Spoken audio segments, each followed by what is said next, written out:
pledge allegiance to the flag of the United States of America and to the republic for which it stands, one nation under God, indivisible, with liberty and justice for all. Reading of the call. Dear Supervisor, please be advised that the Trumpealeau County Board of Supervisors will meet at 7 p.m. on December 20th, 2021 in the County Boardroom. All County Board members' claims are due in the County Clerk's office by noon on December 3rd, 2021, so they can be prepared for Audit Committee approval. Sincerely, Paul Severson, County Clerk. Roll call.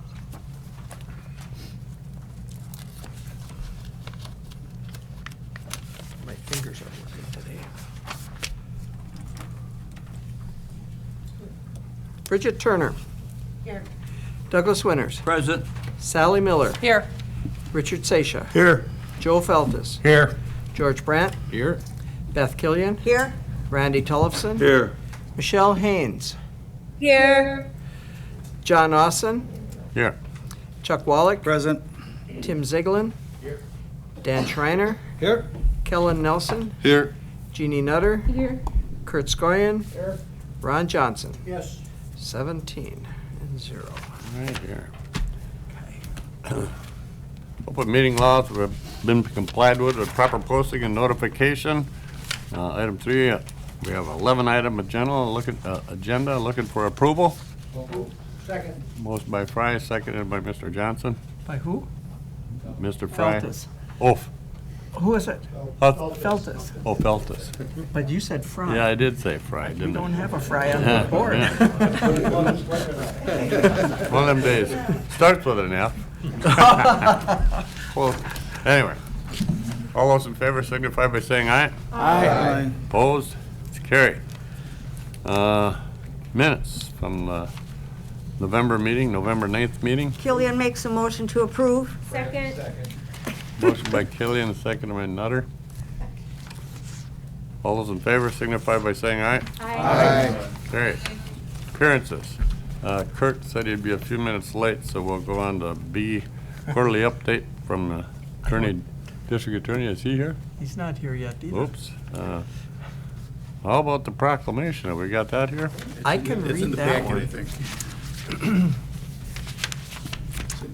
This proclamation actually came in after our last county board meeting, which was kind of strange, but you'll notice that whereas free and fair elections play an essential role in our democracy and ensuring that every Wisconsinite can vote safely, securely, and without fear of intimidation is critically important to the well-being of our communities, our state, and our country.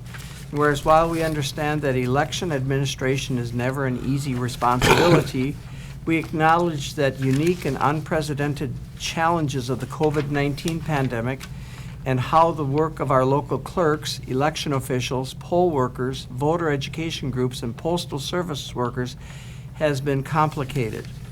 And whereas, especially with recent events calling the security, integrity, and character of our state elections into question, Election Hero Day provides Wisconsinites with the opportunity to honor our election heroes for their commitment to upholding Wisconsin's fair and free election process by promoting voter engagement, participation, and protection, ensuring voters have the information they need, and ensuring that every ballot is counted. Whereas our election heroes never failed to display courage, flexibility, resilience, and dedication to facilitating safe, secure, and successful elections, even in the face of a global pandemic that presents additional risk and concern for health and safety. Whereas today, the state of Wisconsin joins all Wisconsinites in expressing our sincere gratitude and appreciation for all those who work tirelessly to protect the integrity of our electoral system and provide safe, secure, and accessible voting experiences for folks across our state and country. Now, therefore, I, Tony Evers, Governor of the state of Wisconsin, do hereby proclaim November 1st, 2021 as Election Hero Day throughout the state of Wisconsin, and I commend this observance to all our state's residents. and testimony whereof I have hereunto set my hand and caused the great seal of the state of Wisconsin to be fixed, done at the Capitol in the city of Madison this 29th day of October 2021. Tony Evers, Governor. Okay.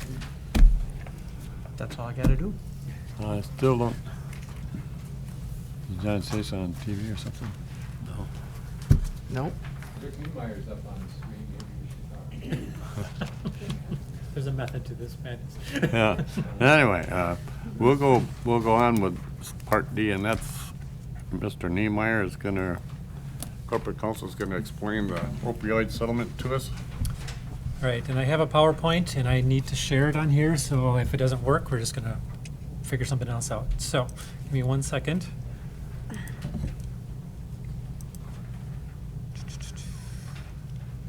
So far, so good. Sort of. Sort of.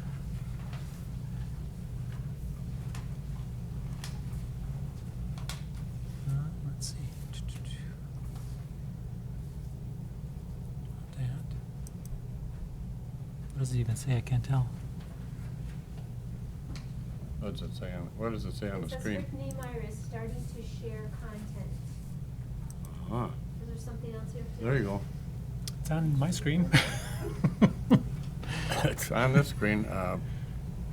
Is there Nick Meyer is starting to share content, is what I have. Okay, unless it's just taking a minute to catch up. Where is our TV person? Is Derek in the building? Yep, you should be. Sharing. Deleted video. There it is. did you click on the little button on the bottom of your screen that says share? Yes, yep, it says I'm sharing. Oh, okay. Let's try stop sharing and then share again. Okay.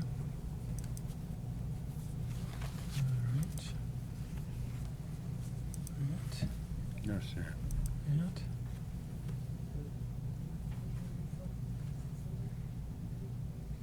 Huh. Never seen that before. No?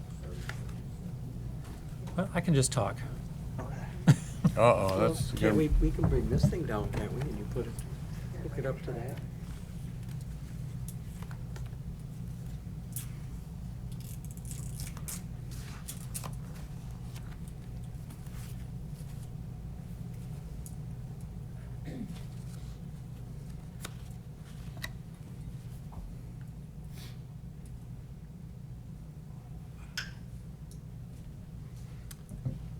Mr. Station. Do you see him on that now? Because there's more people on there.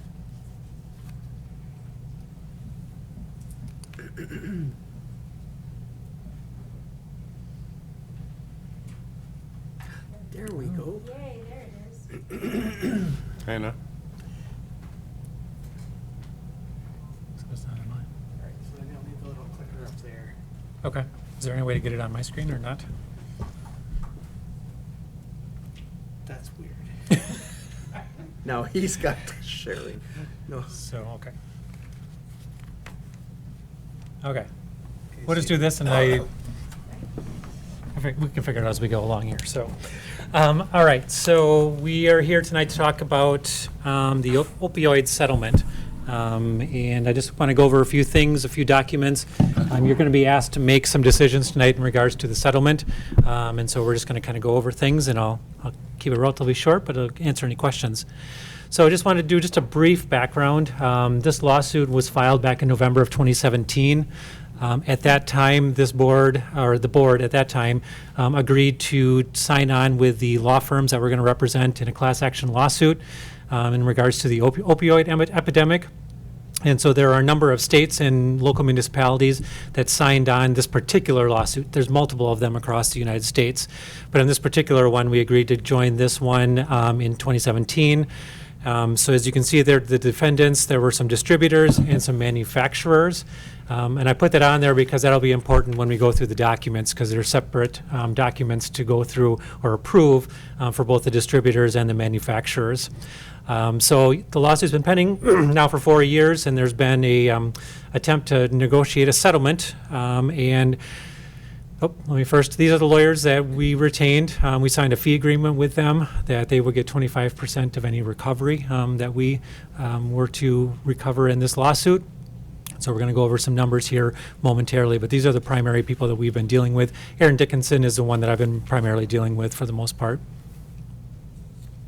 All right, so what are the settlement terms? These are the global settlement terms, and then we're going to get into some specifics regarding Trempealeau County. I can't see this really well, but if I remember correctly, it's $26 billion is the settlement amount with the defendants in this particular case. Again, there are multiple cases going on, so there are other settlements in different amounts. This particular one is $26 billion overall. The distributors are going to pay the $21 billion, and then the manufacturers pay $5 billion. Again, just because of the different causes of action against each one. They're going to be paid out over a period of time. We're going to go into more detail on these as we go further through this presentation, but those are the breakdown between the two different categories of defendants that we have going on here. So the basic terms of the settlement agreement is of the $26 billion, 22.8 is going to be payable to state and local governments. Now that's all states and local governments that are part of this lawsuit, not just the state of Wisconsin. As you can see there, Wisconsin's going to receive just over $402 million. And that has to be distributed amongst all of the municipalities in the state of Wisconsin who are part of this lawsuit. The legislature has determined that the state will get 30% and the local governments will get 70%. And again, I'm going to go into more detail on some of these aspects as we go through this. Any money that the municipalities or the state receives, 85% of those funds have to be used in some form or fashion to use for the abatement of the opioid epidemic. And again, there's a 15-page document, which I'm not going to read to you guys, that says what we can use this money for. And I got some highlights that we'll just go over here shortly. But in addition to the money, there was also some other concessions that the defendants made in regards to their practices when it comes to their dealings with opioids.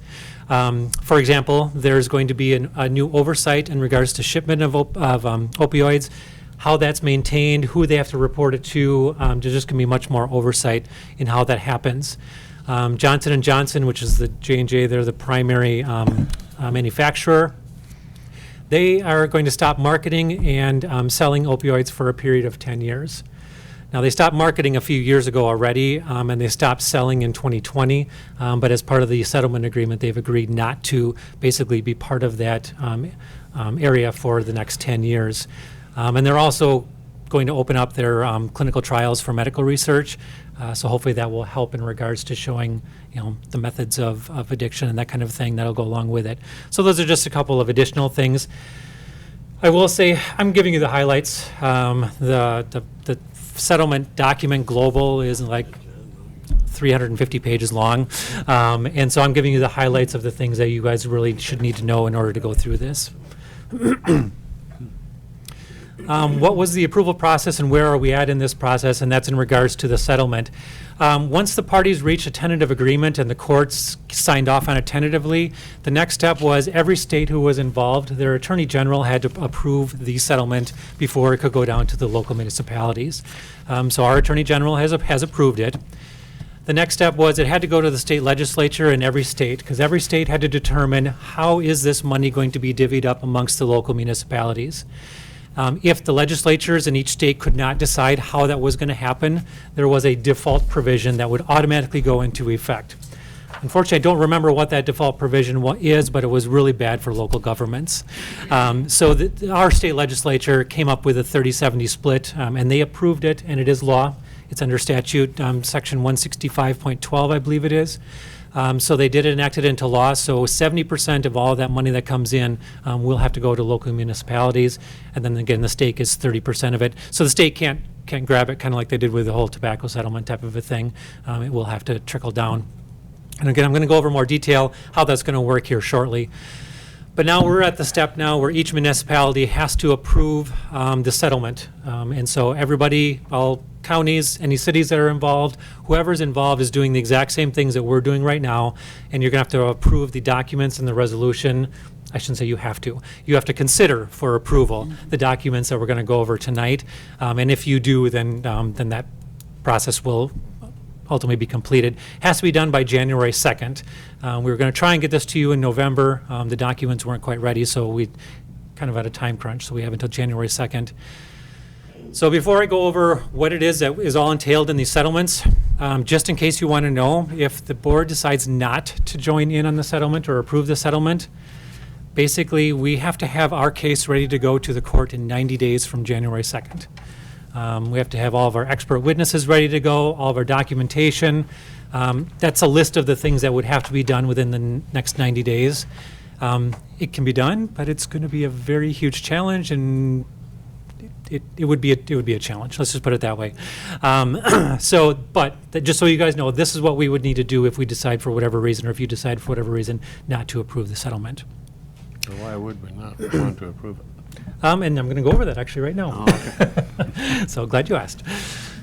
All right, so in order to participate in the settlement, there are a number of things that have to be done. The first thing is register to vote. What that means is about 2 months ago, our legal team contacted us and said, we need you to designate somebody who, when the time comes, can sign off on all the documentation and make sure that everything is signed, sealed, and delivered. If we didn't pick somebody, it was by default in any county going to be the county board chair. So we did provide him with John's name. Tonight, if you approve the resolution, you will be authorizing him to sign these documents, and so he doesn't have that authority as of yet. So again, it was going to be him regardless if we didn't designate somebody, so all the documents do indicate that he has the authority if you approve it tonight. So there are 2 participation agreements that we're going to go over, again, in summary fashion. Those are the 2 documents that outline what the agreement is with each of the manufacturers and the distributors. And then there are 2 MOUs that are kind of spell out kind of more detail some of the things that have to be done going forward. So we're going to go over those here shortly. Again, I'm not going to read them to you, but I'm going to go over just in summary fashion what they're all about. And then there's a very lengthy resolution that you will have to consider as well. If you approve the resolution, you are approving all of the documents that we're talking about. And then you give John the authority to sign them, among other things, which again we'll go over here momentarily. And again, it all has to be approved or not approved by January 2nd. All right, specifics for Trempealeau County. That's what everybody's been waiting to hear here. The settlement proceeds for Trempealeau County is just over $900,000. Now that's the gross amount of the proceeds, and we'll go over that here as we go through this. The proceeds are payable out, as I indicated earlier, either over 19 years or 9 years, depending on who the source of the payer is. Obviously, it's a long time, but with the sheer dollar amount that they agreed to pay, they needed some time to do it. There might be options to basically speed up the payments by selling your rights in the settlement and getting the money up front. It'll depend on the number of municipalities that sign on to approve the settlement. If and when that becomes an option for the county, we'll come back and we'll have that discussion and decide whether or not we want to pursue that avenue. But it's a possibility that might happen. Payments, without any speeding up of any of the payments should begin sometime between April and July of 2022. The exact date remains to be seen. Excuse me. And how much we get on an annual basis, it'll be dependent on some other things that we're going to talk about here shortly. So we don't know the exact amount we're going to get every year just yet, but we should know that before too long. So what's going to happen is when we do get our payments, we as a county have to set up a separate account. It cannot be into the general fund with a separate line item. It has to be a physical separate account that we have to create, and all payments out of this have to go into that account. Every year there's going to have to be an accounting to the Department of Justice, as well as to the Executive Finance Committee, I believe it is, as to all monies that have come in and all monies that have gone out, where they've gone and what they've been used for. And that'll become important when we talk about what options are available to use these things for. So that money will go into that account and then determine what they're going to be used for. I indicated earlier that we signed a fee agreement for 25% of whatever we recover is going to go to our attorneys. So a little bit of explanation on that. So I said before too, $26 billion is the total amount, but only 22.8, I think it was, is going out to individuals. That extra money is partially for attorney's fees and costs and other expenses that were associated with a class action lawsuit. Our legal team will get some money out of that fund, but there are so many attorneys and so many firms involved, they're not going to get the 25% that we agreed to pay them for our portion of it. So we are required to take 20% of what we get. So 20% of the $900,000 we have to set aside for attorney's fees. They may use that 20%. They may not use that 20%. They may use part of it. It'll depend on how much they get out of that global larger number. Whatever they get, they will then take out of that fund, escrow, which I'm going to go over that in a moment. They'll take out of there whatever they need to get up to that 25%. But we will never pay more than that 25% that we agreed to in the first place. Okay. So what happens is every time we get a payment out of the escrow account, they will take 20% of that payment, put it into another account that we don't have to worry about right now, and then we'll get the remaining portion of it on each payment. Okay. But again, it's important to know that we will never pay more than that 25% that we originally agreed to. So worst case scenario, that bottom number there, can't quite read it from here, $720,000 and some odd change, that would be the net settlement with the attorney's fees taken out if they take the full amount. Okay. And again, we'll know that at some point.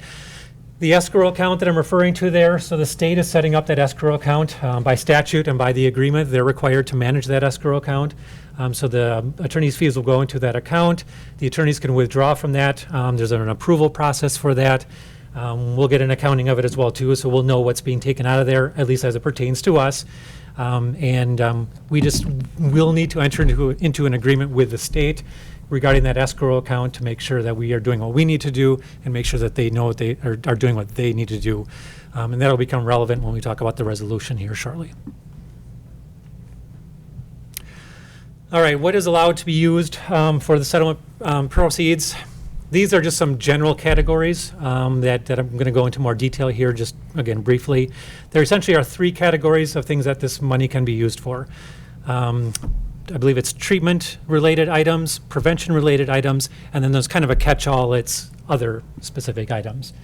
So we're going to address these particular ones in each one of those.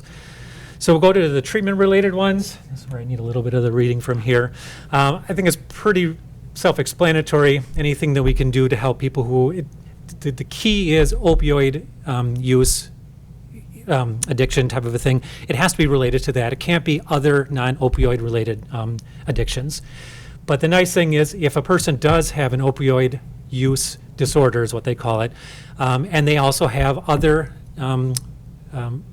drug use disorders and or mental health issues, as long as they have that first one, we can treat all of them with this money if we choose to go that route. So there is an option for all that to be treated as one. So treatment options, might be recovery type courts, could be giving money to organizations that provide the treatment if they have funding that they don't have the proper funding. It could be, actually, you know what, there were some specific ones I wanted to make sure and address, so I'm going to bring it up here. Give me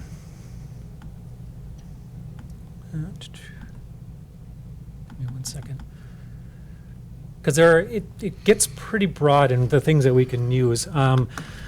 For example, assisting other organizations that might offer telehealth so that individuals who maybe don't have access to go to a physical location, that they can get some kind of treatment or assistance through the telehealth aspect of things.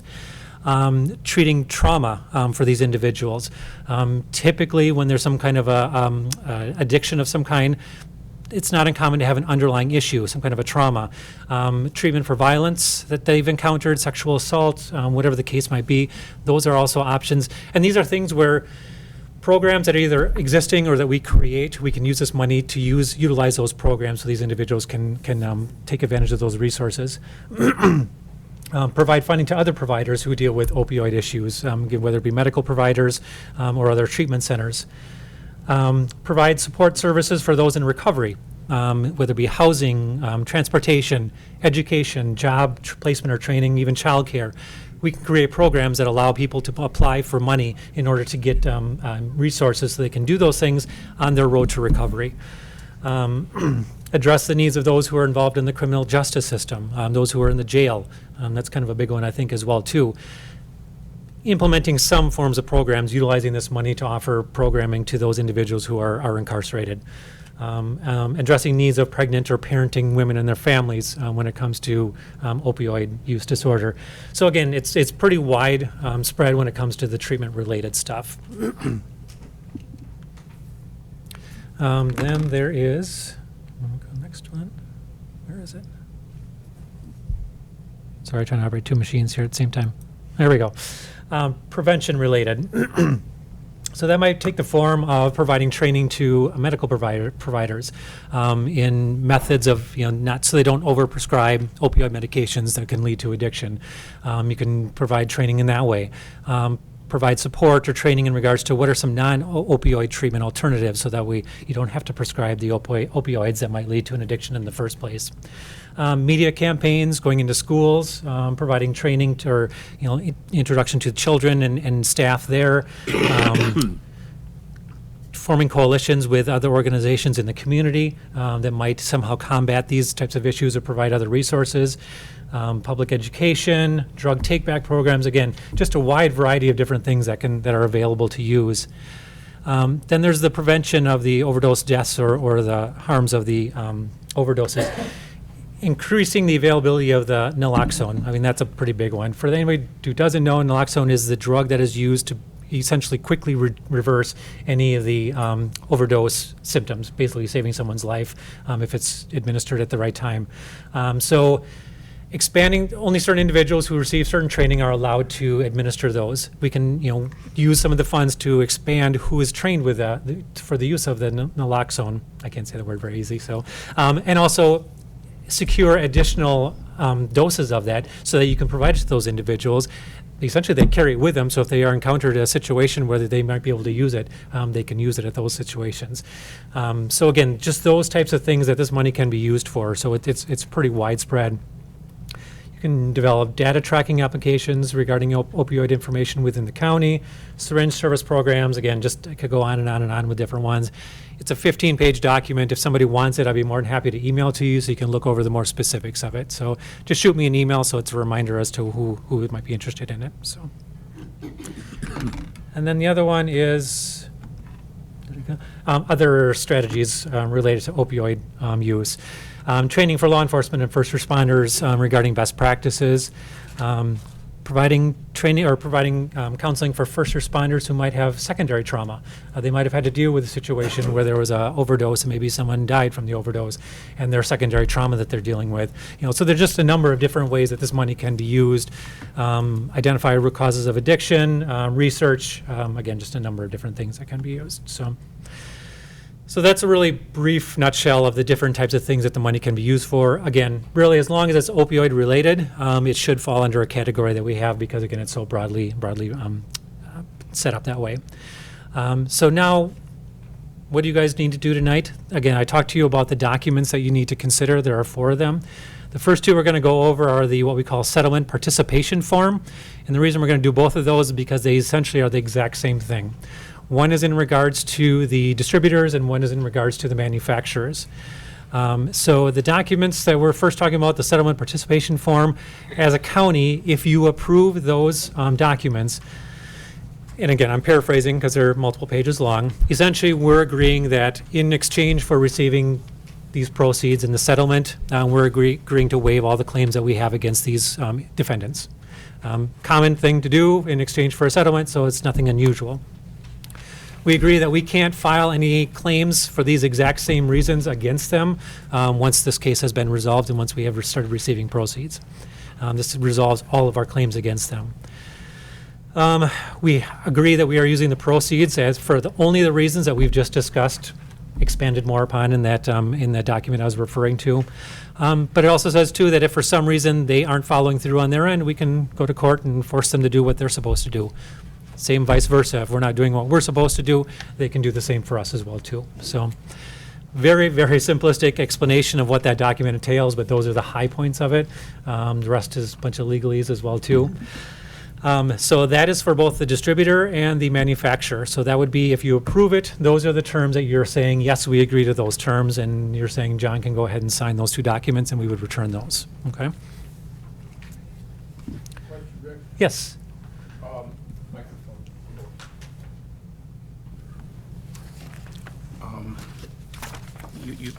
as soon as you said they're exactly the same, you triggered a critical reading from. Sure. Well, I said from essentially the Segway. same. All right, they are a little bit different. They are, yes. Well, one of them mentions the government in the first paragraph underneath that, I don't know, What line, are you talking about? the settlement form. I know, but.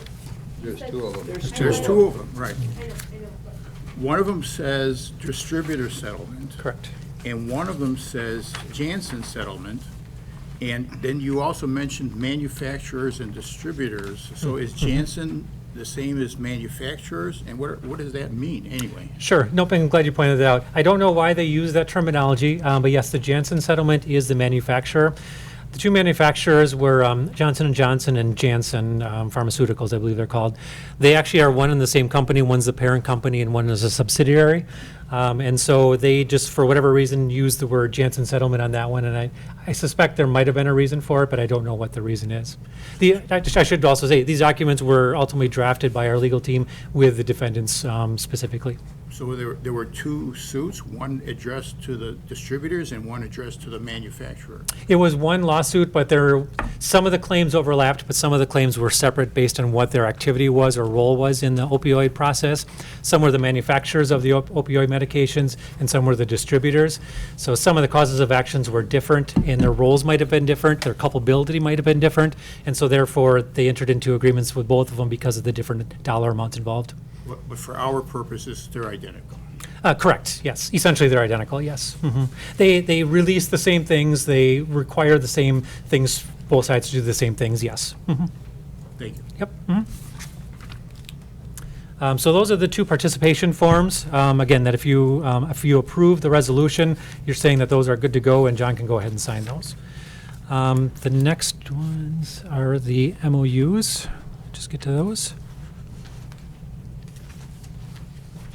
And these two are different, so we're going to go over these separately. All right. The first one is at the very top. It should say Wisconsin State-Local Government Memorandum of Understanding. So again, I'm not going to read it to you. Obviously, you can look at it as you want. I'm just going to hit on the high points here.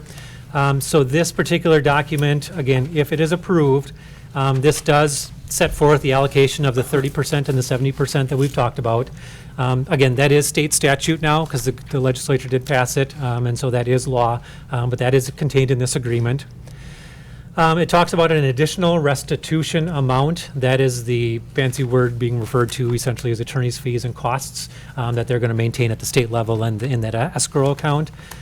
Sets forth that the state is responsible for that escrow account, for maintaining it. So the funds payments for each year come to the state. The state is required by law to give us our portion. They keep the amount for the attorney's fees that goes into the escrow account, and then they give us the rest and we put it into our abatement account. So this agreement is telling them this is what they're going to do. They're going to give us this, and then this is what we have to do. Because it says only the proceeds can only be used for approved purposes. So we're agreeing to that again. And the state's saying that we're not responsible for any of the local government attorney's fees, okay? Which is, again, we signed the fee agreement with the attorneys, they did not, so we would be responsible for them. Again, those are the high points of this particular agreement, that if you approve it, those are the things that we're agreeing to, among other legalese things that we would normally do, okay? So that's that one. And then the other one,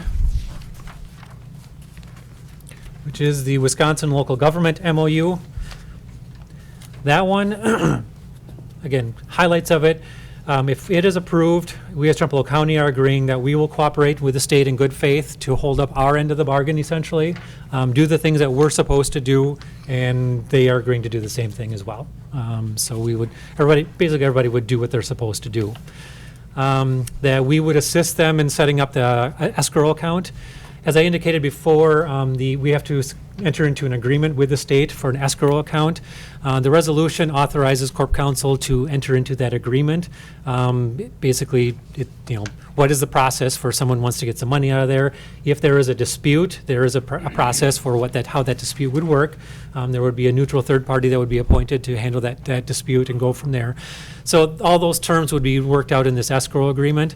And again, the resolution itself was drafted by our legal team. They gave that authority to the Corp Council. As long as you guys are comfortable with that, I have no problem bringing it to you first if you would prefer as well. But in any event, the escrow account is something, or the escrow agreement is something that we'd have to work on, and I would work with the state in working out the terms of that.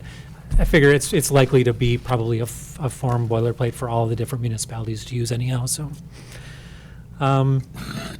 The funds under any payments to the county cannot be used until that escrow agreement is in place. So that is a mandatory requirement. And then this agreement then sets forth what our percent is, the $900-some thousand. This document sets forth that's what our portion is. If you looked at it, as you saw, it does give all the other municipalities portion as well too, so you can see how everybody compares. They came up with that percentage. When we first started this lawsuit, we had to do what we call fact sheets that everybody in the county who might be affected had to fill out with information regarding how opioids affected their department. They took all of that information and they did some complicated calculation, and they came up with a percentage that each municipality was going to be awarded, and that's what they did under this situation, and that's how we got ours. The other thing, and I don't, you should have in front of you, would be the resolution itself. The resolution, as I indicated, is quite lengthy.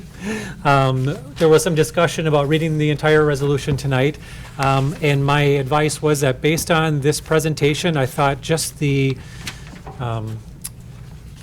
resolved portions could be read. And unless someone is objecting to that, and if you do, that's perfectly fine. It can be read in its entirety.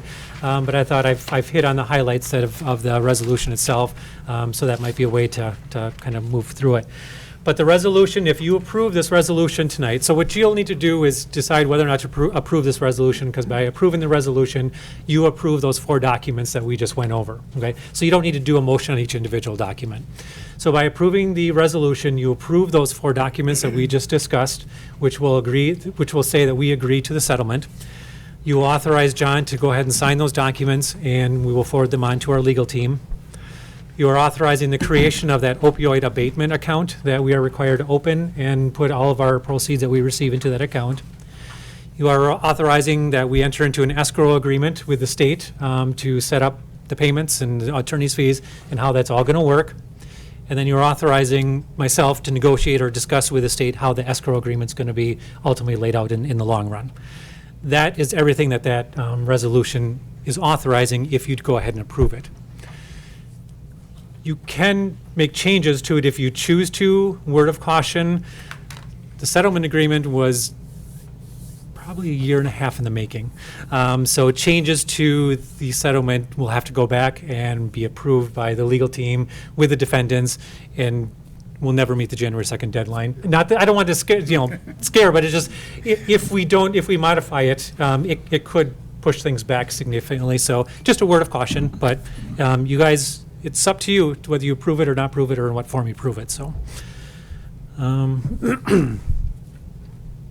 let's see. Final comments. Obviously, our legal team that we have hired, they are recommending approval of this. I am recommending approval of it as well. I've seen enough of it to know if we were to try and go this alone, we're never going to get probably a fraction of what we're doing because it'll be eaten up in attorney's fees in a matter of days probably. And I believe that it's my opinion as well as the legal team's opinion that this does minimize our exposure, our costs that we have to pay out in order to go this alone, so to speak. And because not accepting the settlement yet, we would be essentially going it alone. We'd have to continue on all by ourselves, which again, we can, but we'd have to foot that bill ourselves. So ultimately, it's up to this board, because it's the first resolution on the table, although we have a couple of appearances yet to do, to either approve or not approve that resolution. Questions? I'd like to address Mr. Chairman. Yeah. I was the only person to vote against this 3 years ago. And so therefore, I would like to be the person to make the motion to approve the resolution. I think we could skip the resolves, as if everybody looked at them. We've already heard a very thorough explanation. We're not actually going to do the resolution until after we listen to Mr. Berner from Samuel's Group? I'm fine either way, however you guys want to do Or it. do you want to do the resolution right now? I want to do the resolution and Okay. skip the be it further resolved. Okay. be it further- That's okay, it's fresh and every, so we have a motion from Mr. Well, maybe I don't have to read any of it? No. I think that was the request. That was the request. Thank you. This to us, we've already read it. Mhm. Could you send the email to me if any, and I don't know if Yep. any other people, but I would really like to have a copy, not the email, the PowerPoint. The PowerPoint, sure. Yes, Mhm. thank you. Okay, motion by Mr. Ziegler to approve the resolution as written without reading it, and seconded by Ms. Nutter. Any further comments? Hearing none, we'll call the roll, because this does involve Mike. Well, thank you. That was a nice Christmas present. It's your birthday present, too. There you go. That's coming up. Okay. Oh, there we go. Joe Feltes. Yes. George Brandt. Yes. Beth Killian. Yes. Randy Tollefson. Yes. Michelle Haynes. Yes. John Austin. Yes. Chuck Wallach. Yes. Tim Zeglin. Yes. Dan Schreiner. Yes. Kellen Nelson. Yes. Jeannie Nutter. Yes. Kurt Skoyan. Yes. Ron Johnson. Yes. Bridget Turner. Yes. Douglas Winters. Yes. Sally Miller. Yes. Richard Seixas. Yes. 17-0. Carried. Now we'll go back to appearances under Samuels's group. Kurt's up here to update us on the Justice Center project. And because we weren't sharing my screen, I can't get this off of the screen, so we're gonna have to have the TV studio come in Oh, and remove this off the screen. you want to go get him, Chuck? Do you want me to talk to Derek, that? we need you again. You should be able to hear us. Yeah. Oh, here he comes. Get your fingers.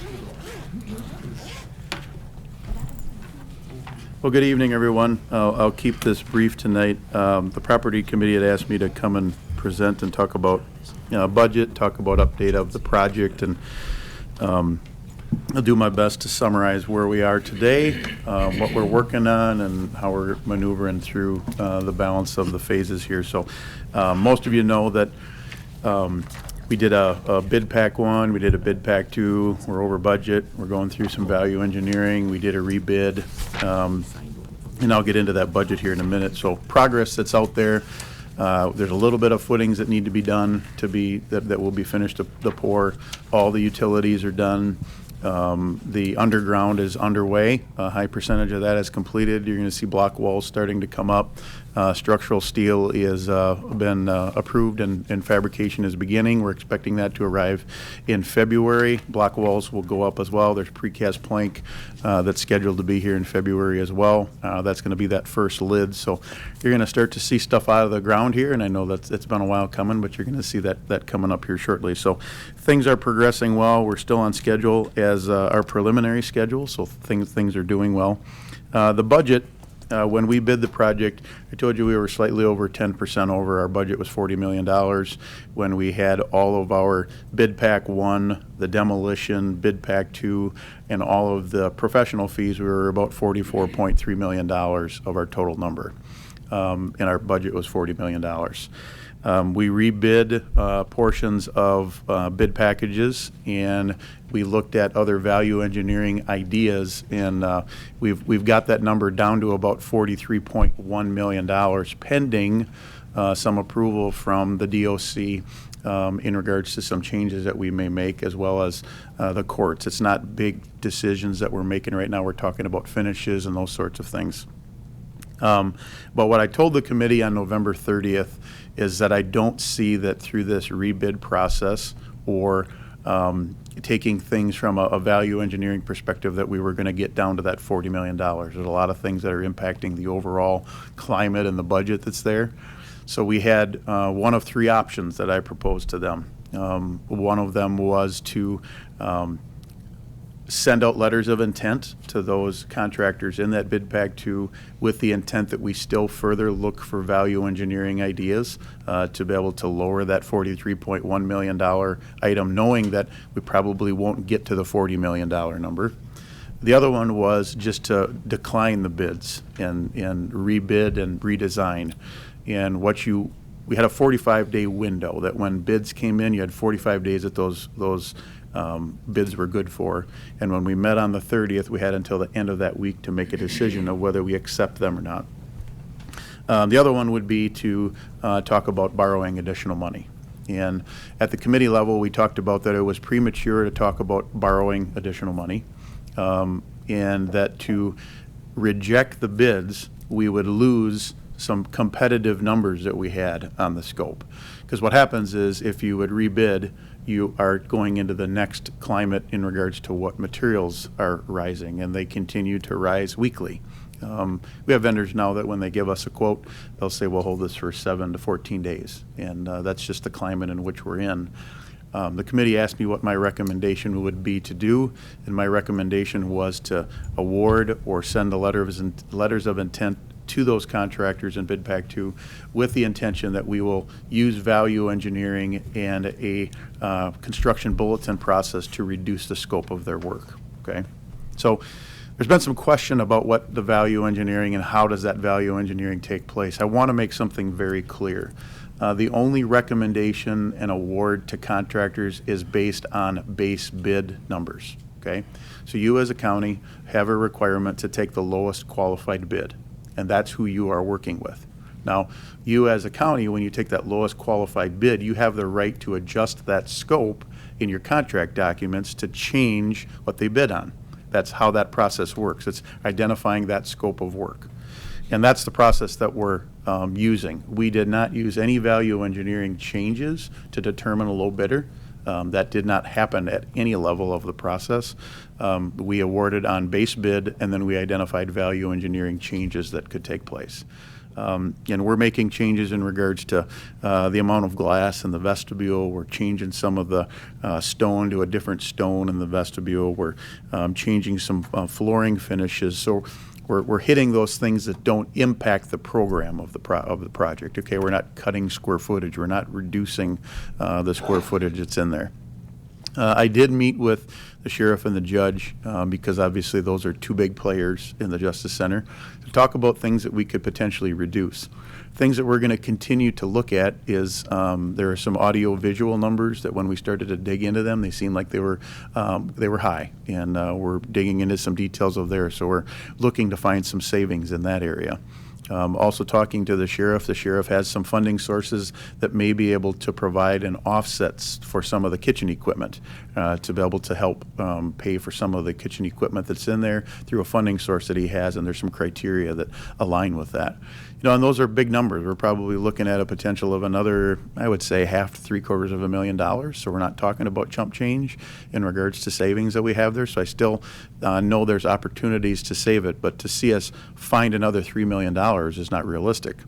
So the discussion that we had with the committee was you guys had a $40 million component for the Justice Center. We had another $3.5 million for the renovation. Is that to revisit the scope of that renovation after we get through the course of this Justice Center, and that was the action that was taking place at the committee level. And the committee wanted me to bring you up to speed on where that's at. We did talk about some drastic measures in regards to do we just cut out one courtroom? Do we just make that a white box that it's not finished? Okay. And I did talk to the judge about that, and there were a lot of things discussed in regards to whether that makes some sense in regards to the function of the space, how it's utilized, how it's planned to be utilized. And I ran some numbers after the fact just to see if we just eliminated the finishes and you know still had the walls there but no finishes were in there, and the savings that you would see would probably be between that $600,000 and $750,000 number. A challenge that you have, and what I shared with the committee, is that if you don't do that today, and if you decided to do that a year or two from now, you're probably going to see an increase of that of nearly 50%. So what did you truly save in regards to that component? So the discussion about the renovation of the balance of the building is something that we haven't finished the design. We've actually put that design on hold. Getting through the Justice Center as that is a priority, and then identifying what is the funding source or what is the scope that we do for the balance of the project. And that's kind of where we're sitting. You're able to pay for the Justice Center with what you borrowed. That's where we're at. We don't have the contingency level that I'd like to see. I typically like to see something 3 to 5%. So that's what we need to work to get to a contingency. If we go through the project and the contingency isn't utilized, obviously that funding can be used for the renovation portion of the project. So that's my update. It's not warm and fuzzy, but to kind of walk you through where we're at, when we bid the demo, under budget, right? When we got into bid pack 1, we were under budget. When we did the utility work, that was slightly over budget, but it got us to a balanced budget going into bid pack 2. And what happened is incrementally, we got later on in the year, the inflation has really been starting to ding. And I have to tell you that you're in a good spot right now in regards to that you've bid the project out and you have contracts in place that obligate those contractors to that scope, because every day prices are ticking up. I was just working with another county today talking about their data center, and a quote that I had a year ago for a piece of equipment, which was in the $200,000 range, jumped up 17% in 1 month. And that's the sort of thing that you're dealing with right now with the inflation and increases in prices. So, questions, discussion?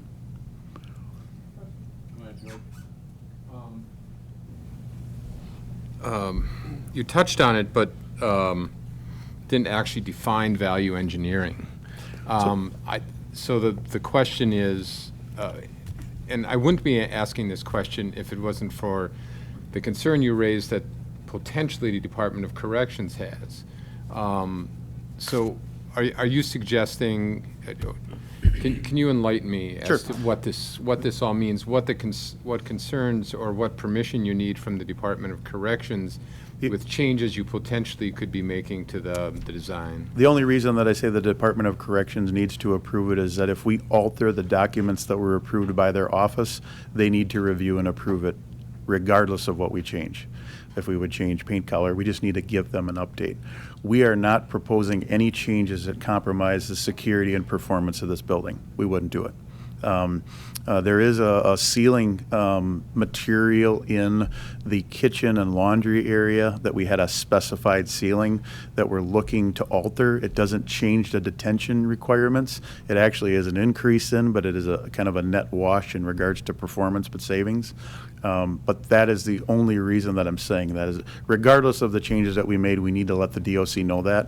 I haven't done that at this point because the value engineering and analysis that we've done has been a cursory review to tell the committee, here's what I'm targeting, what I think we can find, because we have to do that through an obligation of a construction bulletin. We can't make those changes just willy-nilly. It's got to be done through our construction document process. So, So you're assuring us that we'll be getting the building that oh yeah. that was designed. Yeah. Yep. I guess there's two things I wanted to ask Kurt about.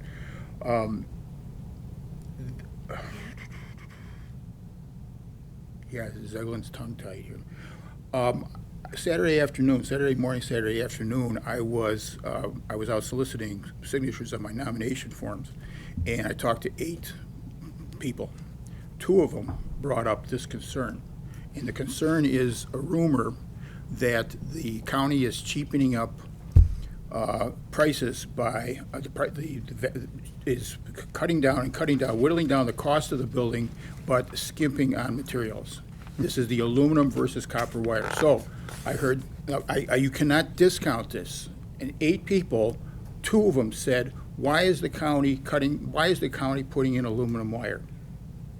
And the only response I can make, and I've heard it before Saturday, so the only response I could make to them is that I don't know what kind of wire that the builders are putting in, but I do know that they have minimum specs, and that Kurt Berner, the project manager, has assured us that all these bids meet minimum specs, whatever those minimum specs are. I don't know where aluminum wire is appropriate or copper wire is appropriate, but I think the supervisors are in direct contact with the public most of the time, and we have to be able to answer questions like that. Sure. Can you answer that question? Absolutely. So the aluminum discussion is a topic related to only the feeders of the main service. It's not aluminum conductors throughout the distribution within the building, okay? The aluminum feeders in a service is a common discussion point in regards to savings, and it's something that they weigh in regards to whether aluminum or copper, in regards to the cost at the time that it's being constructed, are determined. Copper is a typical standard feeder that's used on a service. Aluminum is an alternate that can be used. There's size differences that are there, but it is only in the service entry, so it has nothing to do outside of the service. It is an item that we have discussed. It's not an item that has been approved yet. None of those VE items have been approved. The thing that I think is interesting to me in regards to that is the conversation at the community level about that level of detail that's there, because that information has been information that we've only asked for data. There has been nothing definitive determined to that. Is that before we do that, that's going to come back to you, the committee, to make those determinations on those adjustments. None of those adjustments, none of those decisions has been determined. It's only been a list of items that could potentially be savings. So to your point, if there is a concern in regards to the performance, the engineer of record is going to be the one who has to determine whether that's acceptable or not. And that would be the same way that the committee put the trust in the engineer of record to design it at the beginning, to say, is this acceptable? Is this something that's going to perform well for us over the course of the next 50 years? That's all of these items will be reviewed and approved by the design team, the engineer of record, and you, the committee. And that is a step that's going to come here in the next month, to be able to assure you that you're not seeing something that's reduction in quality. Does that answer your question? It does for me, and again, I hope everybody who's watching hears that, because as I said, it's widespread. If there is a question from a constituent, I would sit down with them and walk through them with the issue and the concern that they'd have. I'd love to do it. I would encourage it. And let me know where I need to set up the meeting, and I would explain to them and show them the details of what's being considered. Have no problems with that. You can give them my cell number. And then the second, my second point, and I know I saw Sally's hand that was up, Kellen's hand was up, so I don't want to monopolize this. The reason Judge Radke is sitting here is because I made the request to have him talk to the board. Kurt, and he's been sitting here for an hour now. Kurt, No, that's on me. I was late. I'm sorry. in Kurt's explanation, he talked about leaving the second courtroom open as Kurt referred to it as a white box, unfinished. And the committee rejected that idea, but that would have saved some money. I don't know if you put a dollar amount on. About $600,000 to $750,000, something like that. The committee, in my opinion, the committee rejected that idea largely on the recommendation or on the objections of Judge Radke. So, Judge, would you mind explaining why you objected to that option rather than? So we will be spending that $600,000 to $700,000. Why? All right, good evening, everybody. I'm Ryan Radke, the judge here in Trempealeau County. I am glad to answer that question. As to why would it be a good idea or a bad idea to leave one of the courtrooms unfinished? And my first point, and I have 2 points to it. My first point would be, right now, for those of you maybe who haven't been up to the court systems, we have 2 courtrooms right now. 2 juried courtrooms, one's a 6, one's a 12-person jury. And we do have a fair amount of out-of-county judges and a family court commissioner who hears court. So oftentimes we have 2 courtrooms going at the same time.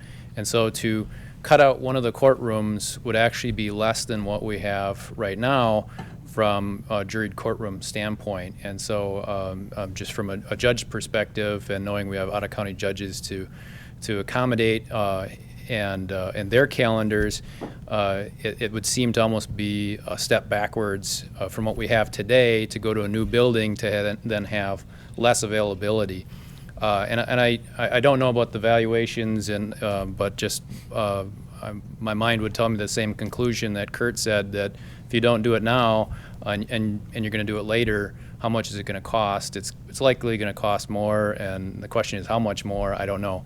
My second point was, when we built this, I was asked to look ahead the next 30 to 50 years and sort of predict what was the what is the county's needs in the sense of a court system, and I made the recommendation that I did, knowing that we have some surrounding counties that have just got a second judge. Jackson County just has a second judge. Clark County is going to be getting one in 2023, and our Trempealeau County numbers are generally higher on that list. And if the legislature were to be looking at a second judge in Trempealeau County, we would probably be in the discussion of should we be getting a second judge in Trempealeau County. When is that going to happen? I don't know. I can't predict when the legislature is going to look at that issue again in the future. But I do know that if your county isn't ready, if it isn't turnkey and have a second courtroom ready to go, you're going to get passed over. And that recently happened in Iowa County. And I talked to the judge there, and they're working with their county board right now trying to put together a branch 2 so that they can hopefully be ready for a judge there, and they missed out. They were high on the list, and they were passed over by the legislature because they did not have a second courtroom ready. And so now their county board is looking at that issue of adding a second branch and wanting some sort of assurance, I believe, as to when this is going to happen, and that they're going to be sure to get a second judge because their case rate is high.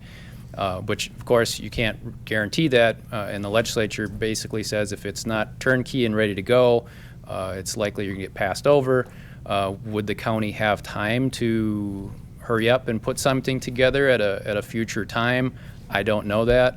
But that's the second point that I would make is if we're going to look ahead, if we're going to look ahead into the future and potentially have a second judge here in the county, they look at a courtroom that has to be turnkey, ready to go, and I don't know how long it would take to do that. Really, I really don't know if that would put us in a position being passed over like Iowa County just was. So those were the basis for my recommendations. I don't know if anybody has any questions. I'm glad to answer any additional.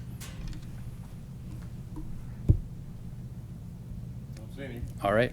Very good to see you all. Merry Christmas. Yeah. Thank you, Judge. So any questions on the update?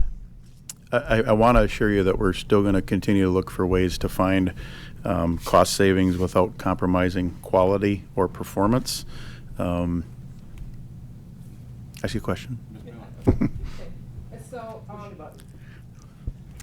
So, I will try to say this in a way that doesn't sound wrong, because just hear me out, because it might come out weird. So, about a year or so ago, I had asked you if building material expenses, the inflation that we were seeing in home building would affect, and you had said no, that we don't use those materials. And I do know, I see what's happening out there. My husband builds homes, so I do see that. But you mentioned the data and the AV, so is it the thing that we're seeing with chips and all of the electronic shortages and such that's going to cars and all that other stuff? Is that what we're seeing the increase? That was the discussion that I had today with the individual related to the equipment that was in the data center. That wasn't on your job. I was just giving you an example of another job. But I'm going to tell you right now, one of the big hits that we had was your detention equipment. So your detention equipment, when we bid it, was double the number. So the process that we do is we vet that to really go to the contractors and identify, did we get a good number? Was it a fair number? And the one contractor was the 30 grand less than the next contractor, but the number that we had was double, and it was specifically material and fabrication. And same thing, our structural steel took a big hit. Precast was another one. And what happened in the world is, construction world, I say world, is a lot of people took structural steel and they went into precast, and the precast got flooded, so now the prices have come up, the supply and demand scenario, and I'm dealing with it on other jobs now. I still believe we've given you the best structure for the cost point from a performance perspective. I wouldn't second guess that again, but our biggest ding was in the structure itself. It wasn't in all these little fine details, but those are things you can't just change. They're kind of a fixed component when you're dealing with a correctional facility. And I remember telling you that, and we're not building your jail out of wood and OSB, and at the time things were good in the rest of the world. And the last 3 months have kicked our tail. I just have to tell you that it's really been rough in regards to the way prices are going up. And I do have to tell you that as you move forward, I see you're in a good spot. We're over budget. You're never a good spot when you're over budget, right? But to think if you guys were starting from scratch and bidding everything after the first of the year that would be a rough situation, so. No, I didn't want it to sound like I was confronting you. I wanted to give No, you the I- opportunity to explain the shift in materials and everything so that. No, you're that it did exactly make right, sense. and I remember saying that to you, absolutely. Yep, I do. Yep. Any other questions? I'm just glad we didn't wait a year to do this. I am too. Yep. Thanks a lot, Kurt. All right, thank you very much. Appreciate the update. Merry Christmas. Yep, you too. Merry Christmas. I still don't see John Sesha here. I think he, I forgot. He got the WebEx too, so I've been, I sent him the WebEx. he's not on the, he's not on the screen, is he? It's Michael. There's a Michael on the screen. I don't know who Michael is. No, he's not. Okay. We'll You know just, who Michael is? I have no clue. He's on the screen. Michael and Sheriff. Well, the sheriff, yeah. It's a public meeting. Anybody can Oh, really get. anybody can be on here. Yeah. Okay, Debbie Foss is on there, yep. Yeah. all right, well, Okay, we'll go to item 6B, environmental land use, residential 2020 for the town of Arcadia. Whereas Bolin Trucking LLC landowner Greg Bolin petitioner have requested the rezone of a parcel of land in the town of Arcadia for the purpose of splitting the acreage to create 2 parcels to build a home. Whereas the rezone is on 4.89 acre more or less, and whereas a public hearing was held pursuant to section 59.69 parentheses 5 of the Wisconsin statutes, whereas the town of Arcadia supports the rezone request, and whereas the Environment and Land Use Committee moved to rezone this parcel from transitional agriculture, TA, to residential 20, R20, and it appears that the zoning change request is appropriate under the circumstances. Now be it resolved that the county adopt the attached ordinance amending the zoning district boundaries as indicated. Introduced by Environment and Land Use Committee, George Brandt, Kellen Nelson, Charles Wallach, Anthony Munson, Beth Killian, Kurt Skoyan, and Randy Severson. Motion by Mr. Brandt, seconded by Mr. Skoyan. Mr. Kornman, our Director of Department of Land Management, is here, and he'd be willing to describe the request and the process. I knew you were going to say that. I know, I'm used to saying that. Good evening. Yeah, the public hearing was held. Adjacent property owners were notified as well. This is the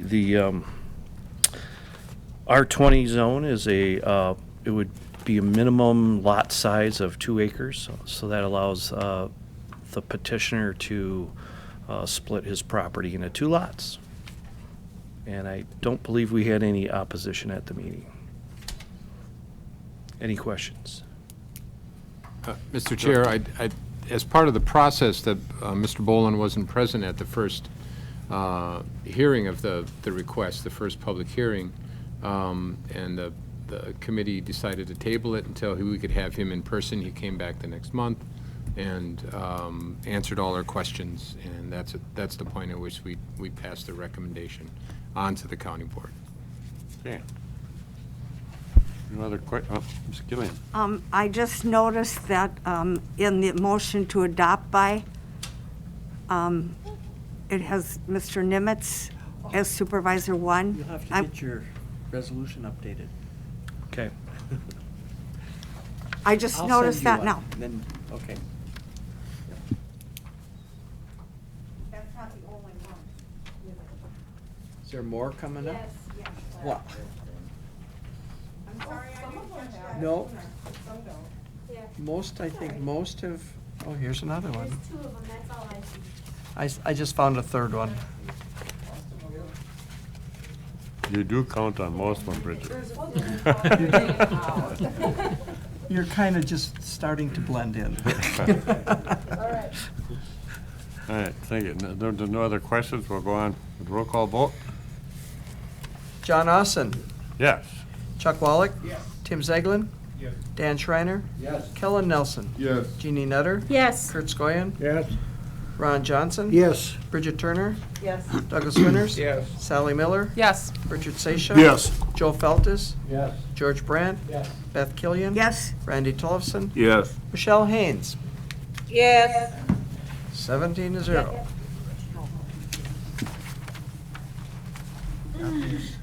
This one's got it.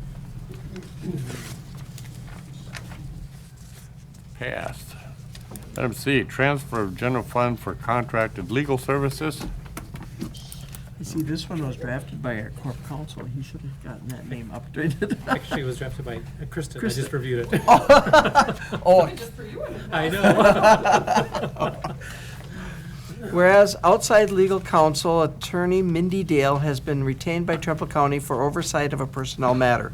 Whereas Trumbull County will be utilizing the assistance of this retained counsel for several months, and the retained counsel will be submitting an invoice for services provided on a monthly basis. Whereas additional training has been provided in regards to such personal matter, and whereas the cost of such services was not provided for in any department budget, and under the circumstances should come out of the general fund on a monthly basis until such services have been completed. And whereas the third invoice submitted for such counsel is in the amount of $1,245.30 and training costs in the amount of $595. Now be it resolved that the Trumbull County Board of Supervisors hereby approves the payment of $1,245.30 to attorney Mindy Dale for legal services provided, and approves the payment of $595 to Western Technical College for training provided, and approves the transfer of these funds from the general fund to Human Resources account 101.51430.203 legal/labor relations for the payment of this invoice. Introduced by Executive Finance Committee, Chuck Wallach, Richard Seisha, George Brandt, John Austin, Tim Zegler. I'll second. Motion by Nutter, second by Ms. Turner. Any discussion at all? Hearing none, we'll go on with the vote.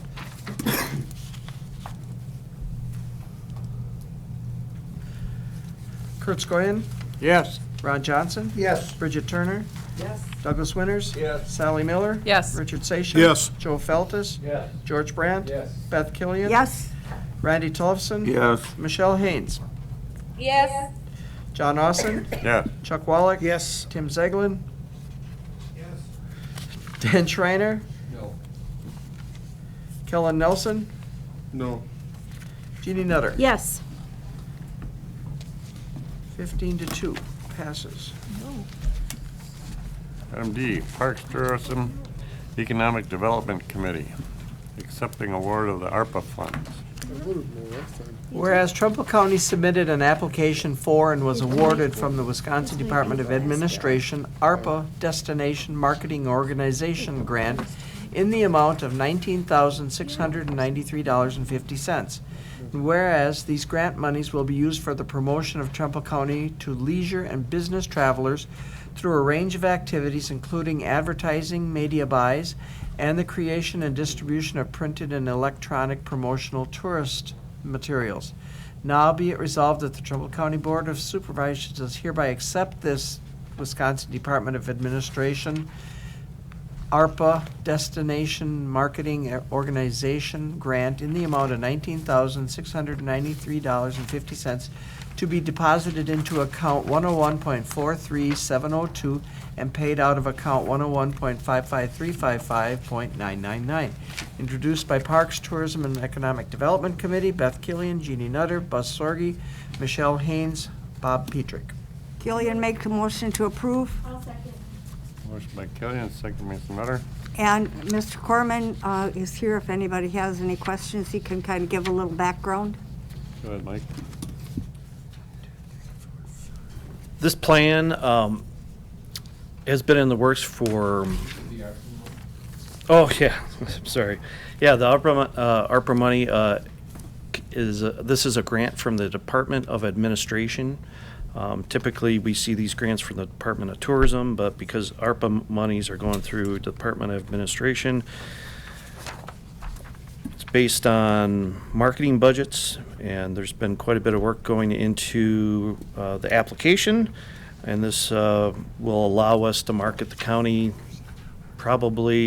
this is probably the most marketing funds the county has had for any kind of campaign, probably in the ever. So, and it's actually more money than the county budgeted in 2022 in its own budget. So there will be quite the marketing campaign for tourism in 2022, and we have the entire year to spend this money, so through December of 2022. Okay. Any further questions? Mr. Ziegler? Yeah, thanks, John. Mike, are there any strings on this? I mean, it says including, through a range of activities, including advertising, media buys, and the creation and distribution of printed or electronic promotional tourist materials. That's pretty vague. Is there anything more specific?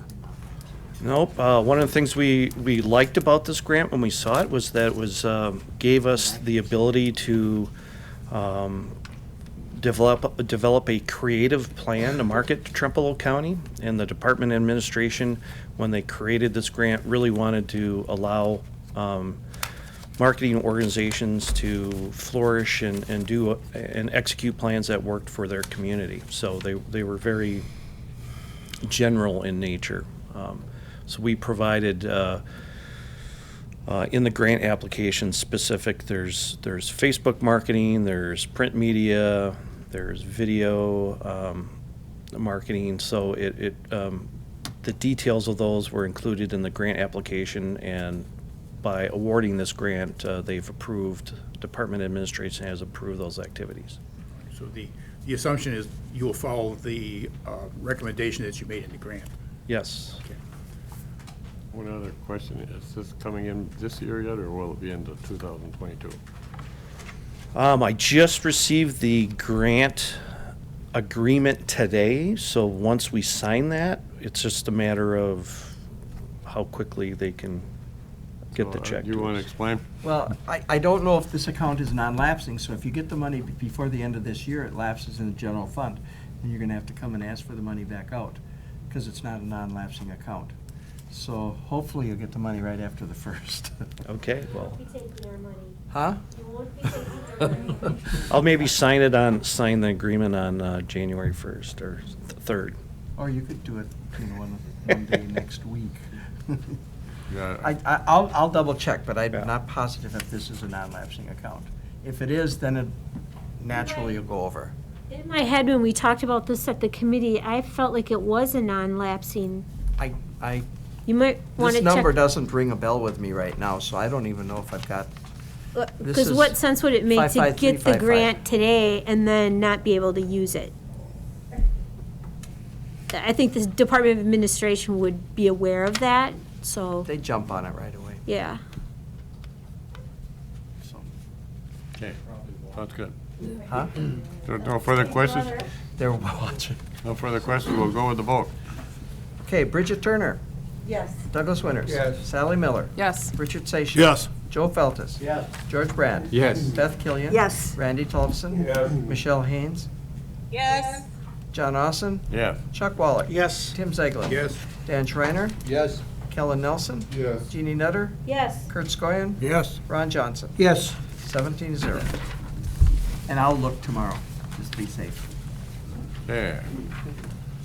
Adoption of the 2022-26 outdoor recreational plan. Good thing you're staying right there. Yeah. Whereas Trumbull County first created an outdoor recreation plan in 2005 to begin planning and development efforts for which financial assistance is available from federal and state programs designed to assist in the development of outdoor recreation opportunities.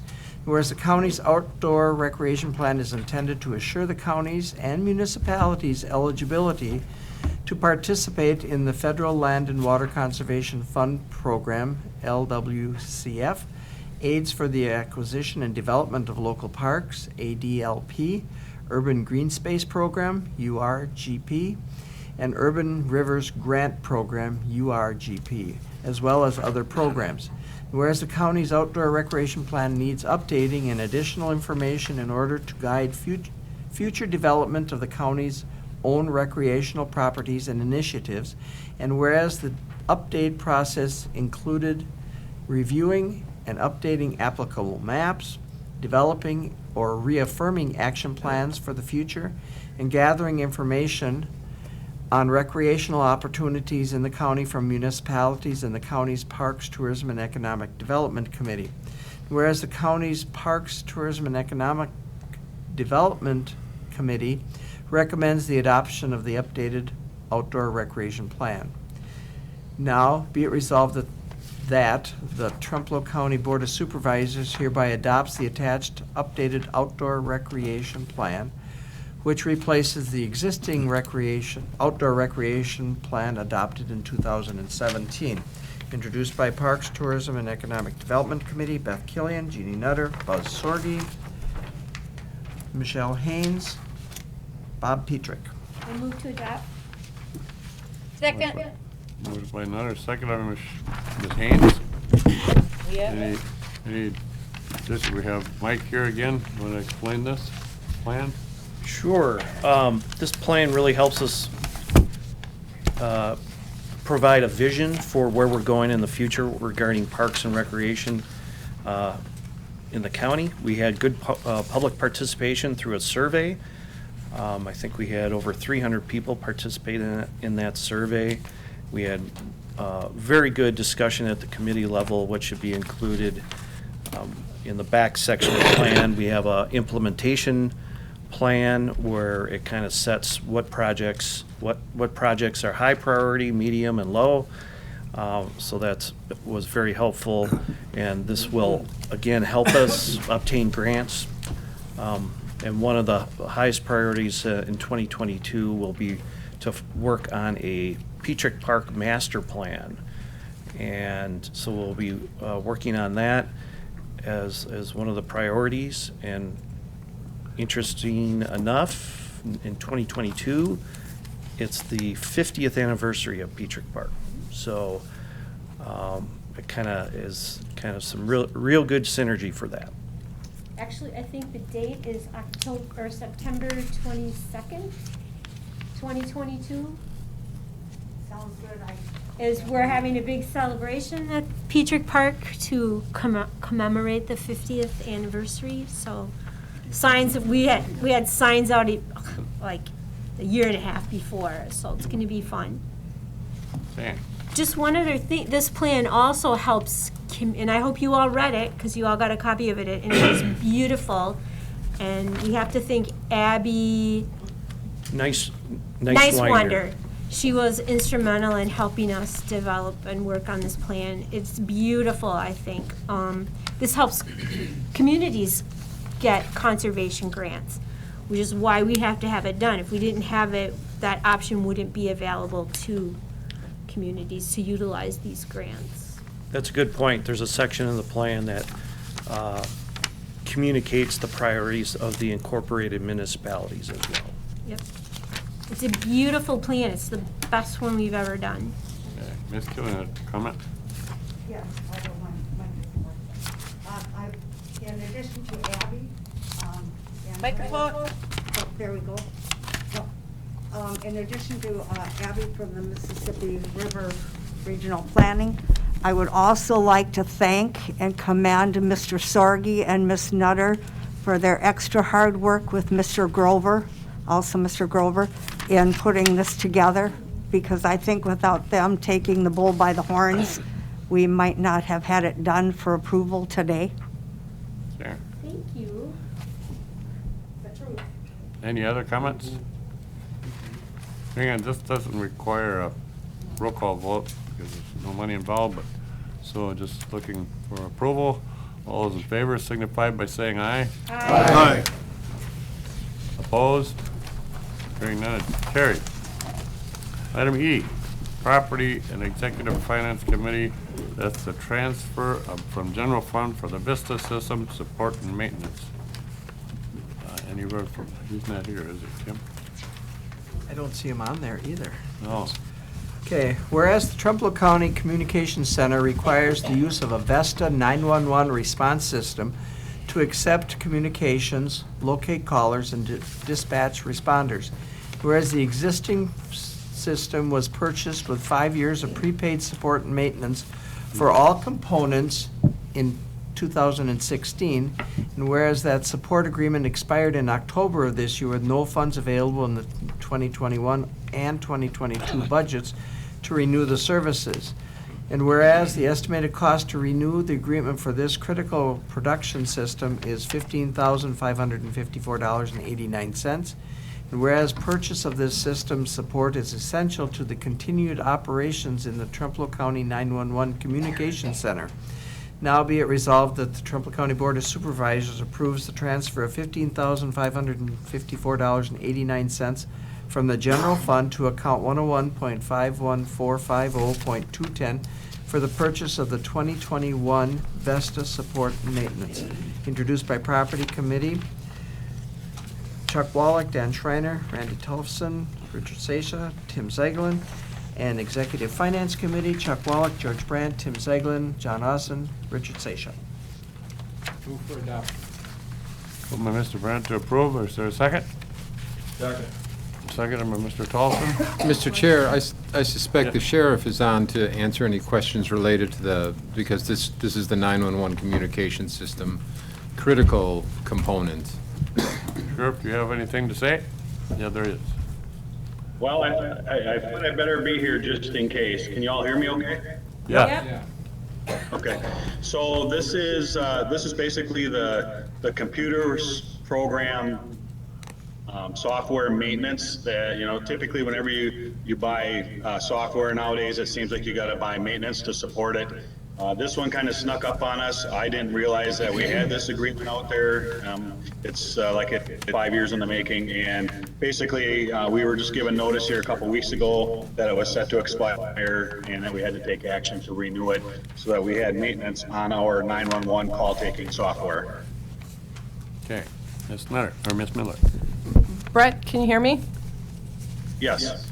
Okay, so on the be it resolved piece, it says for the purchase of the 2021 support and maintenance, what about 2022? Is that already in your budget, or? No. So this will be for the 2022 piece? No. And Somebody say. can I hear you? That is, I believe that's Tim Robertson. Yeah, I'm here. Okay. Do you have some comments? Go ahead. Sorry to interrupt you there, Brett, but no, we'll introduce a new resolution in 2022. Because it's in nobody's budget for 2022. This is to pay the bill now. Right, but that gets But it us, will be that gets 1 us year. maintenance for 2022 though, right? Through October of 2022. There you go. Correct. In order to make it paid in 2022, we'll have to come back again next year with another resolution. Sorry. And then it would be a budget budget item moving forward, because it's going to be an annual expense the way Tim described it at finance. That's correct. Okay. Thank you. He must be Michael. Is there any other questions? Not? Call the roll. Joe Feltus. Yes. George Brandt. Yes. Beth Killian. Yes. Randy Tolfson. Yes. Michelle Haynes. Yes. John Austin. Yes. Chuck Wallach. Yes. Tim Zeglin. Yes. Dan Schreiner. Yes. Kellen Nelson. Yes. Jeannie Nutter. Yes. Kurt Skoye. Yes. Ron Johnson. Yes. Bridget Turner. Yes. Douglas Winters. Yes. Sally Miller. Yes. Richard Seisha. Yes. 17-0. Okay, passes. Next one is transfer from the general fund for a clutcher recording solution. Whereas the Trumbull County Communications Center requires the use of a recording logging system to record conversations for auditing, quality assurance, and training purposes. Whereas the existing solution is out of date, running on unsupported operating systems, and unable to interface effectively with key components. Whereas the existing out-of-date logging system cannot be used effectively,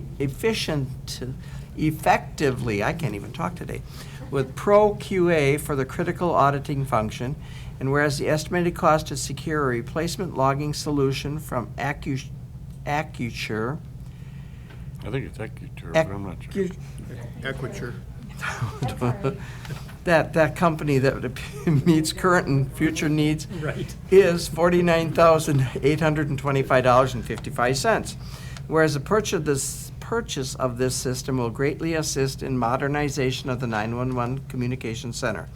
Now be it resolved that the Trumbull County Board of Supervisors approves the transfer of $49,825.55 from the general fund to account 101.51450.210 for the purchase of Accuture, is that closer? Logging system. Co-introduced by Executive Finance Committee, Chuck Wallach, George Brandt, Tim Zeglin, John Austin, Richard Seisha, and co-introduced by Property Committee, Chuck Wallach, Dan Schreiner, Tim Zeglin, Randy Tolfson, and Richard Seisha. Motion to approve. Motion by Ms. Nutter, Second. second by Ms. Haynes. Discussion at all? Seeing none, we'll call the roll. Kellen Nelson. Yes. Jeannie Nutter. Yes. Kurt Skoyan. Yes. Ron Johnson. Yes. Bridget Turner. Yes. Douglas Winters. Yes. Sally Miller. Yes. Richard Seisha. Yes. Joe Feltus. Yes. George Brandt. Yes. Beth Killian. Yes. Randy Tolfson. Yes. Michelle Haynes. Yes. John Austin. Yes. Chuck Wallach. Yes. Tim Zeglin. Yes. Dan Schreiner. Yes. 17-0.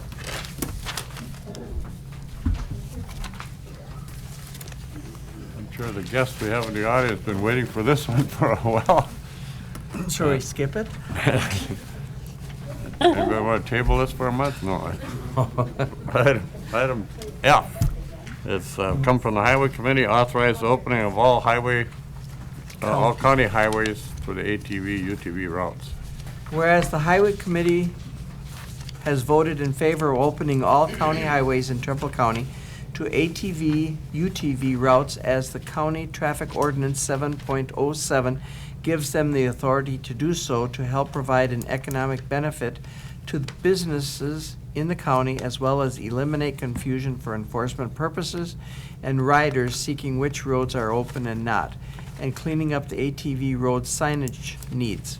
Whereas the Highway Committee has received some opposition of this notion to open all county highways to ATV and UTV routes, with requests to instead remain with the process of opening county highways to ATV, UTV routes on a petition-by-petition basis. And whereas the Highway Committee has taken these requests into consideration and felt it would be a courteous gesture that, though not required, to get the input of the full county board to weigh in on the idea of opening all county highways to ATV, UTV routes.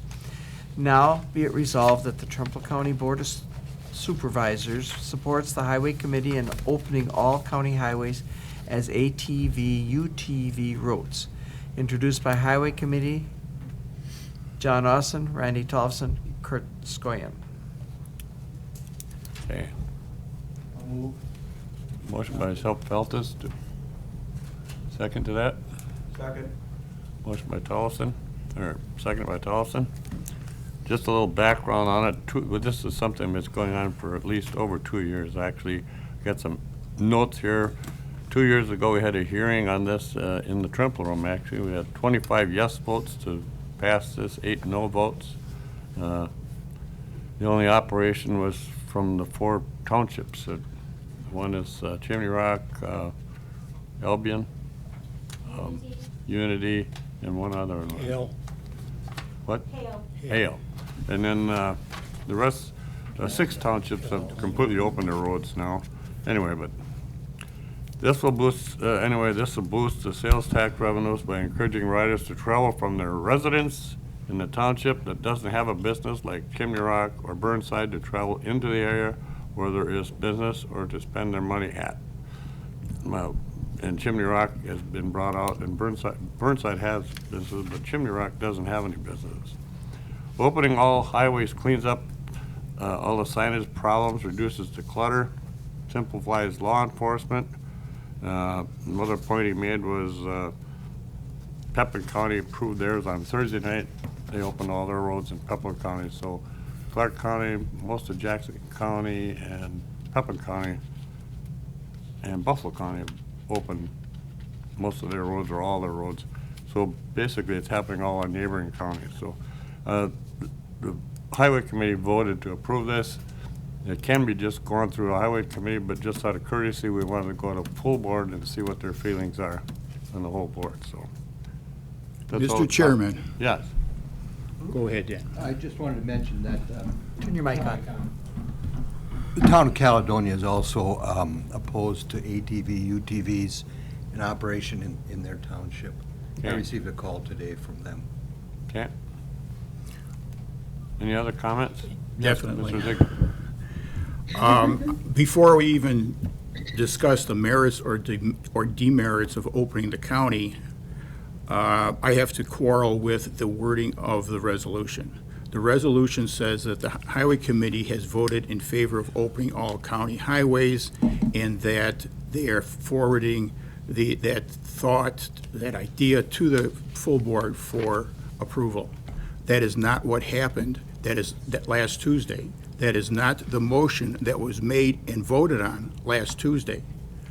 The motion last Tuesday said the Highway Committee did not act. The Highway Committee forwarded the decision to the full board, which makes the decision of the full board much more serious. But the Highway Committee has not voted to open, and this really misconstrues the situation by saying this. So the first thing I would do is, I don't even know how to change this. I can't even suggest an amendment that would clean this up. And I was at the meeting, and the motion was approval contingent upon approval by the county board.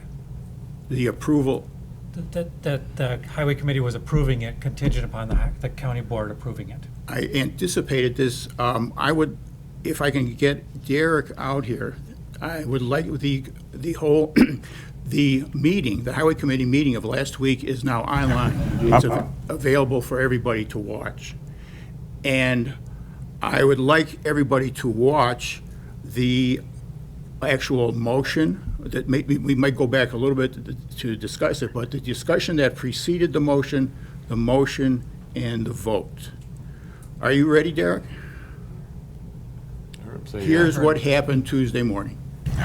I'm gonna, with the discussion today, and I respect the town's, used to be a town chairman myself, and I respect the town's opinion, but I still would like to see the county roads open up. But I'd like to make a motion that kind of agrees with part of what Mr. Ziegler said, and that would be to make a motion that this board can approve it with county board approval. So we'll go to full county board. Motion and a second. All county roads, but it's got to go to county board for approval. There's no mention of courtesy. And that could happen on the 20th? Good. As long as you get it to Paul first thing this morning. Yeah. Okay. All those in favor signify by saying aye. Aye. Aye. Opposed? Aye. Okay. 3-1. Carried. Now, I submitted to the full board. What happened there? It seems to me that what happened was the committee, the Highway Committee, left it up to the full board to make a decision. And it was not, the way this resolution is worded, no matter what the full board says, the Highway Committee could reverse it. That's how I read this resolution. I think by the statutes, the highway committee could reverse it at any time. But just out of courtesy, we'd like to see it go to full county board just to get more heads in the pot. Is there any more comments? Mr. Chairman, Yeah. it seems like we are bordered around, God, I can hear myself. It seems everyone around us have open roads and everything, and we're like almost forced to vote yes to this resolution. And I was just wondering about that. What does anybody have to say about that? I think Ms. Turner had a comment? Yeah, my comment would be, I'm not really opposed or in favor of the ATV. When I looked over the agenda items, it was kind of the first time I had seen it or heard of it. However, the experience that I had with the village of Trempealeau last year we approved usage of UTVs on village streets. But my question to the Highway Committee is there any requirements for these vehicles? What we ended up doing within the village was say, yes, you can bring them on the streets and whatnot, but they needed to meet requirements such as state licensing. They had to have windshield, they had to have wipers. There some very similar requirements that you would also have with a car or any other motor vehicle. The guy in the back there is pretty familiar with those kind of requirements, far more than I am.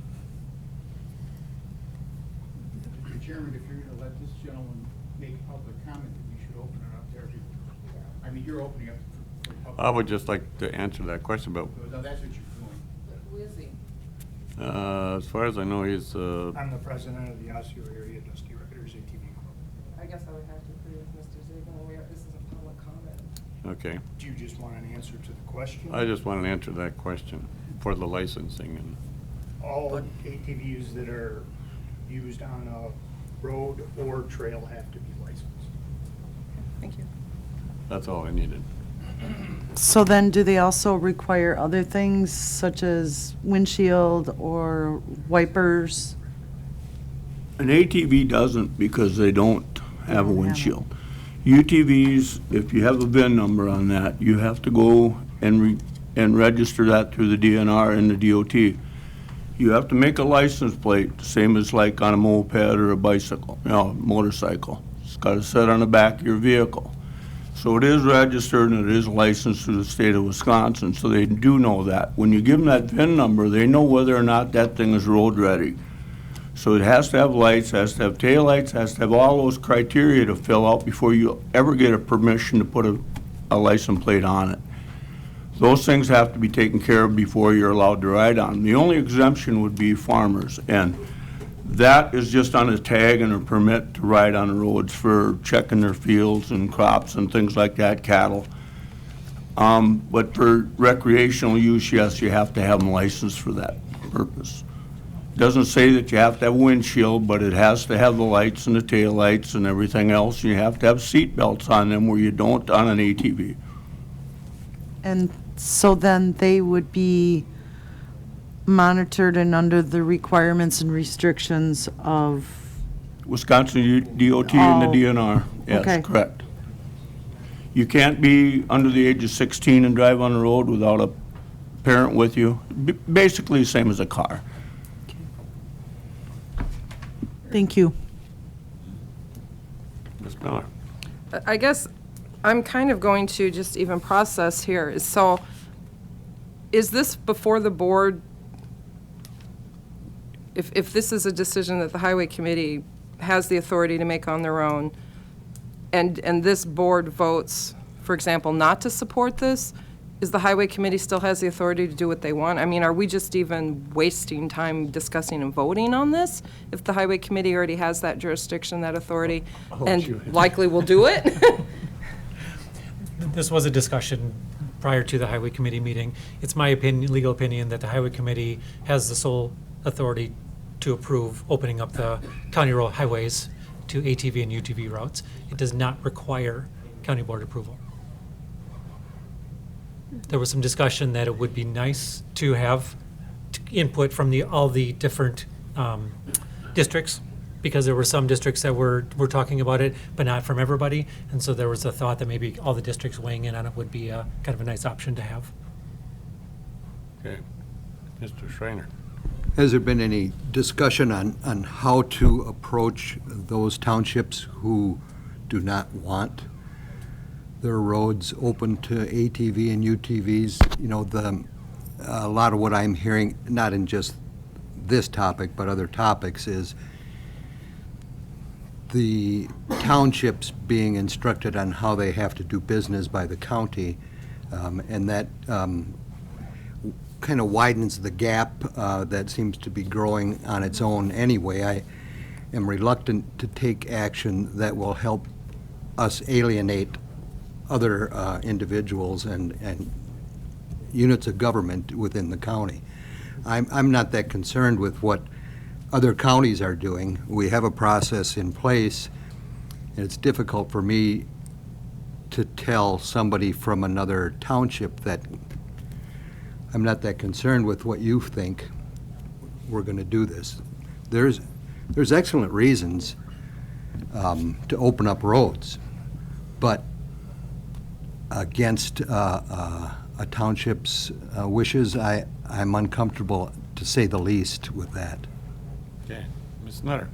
Well, I can speak for the townships that I represent, which is Unity and Albion, and you're exactly right,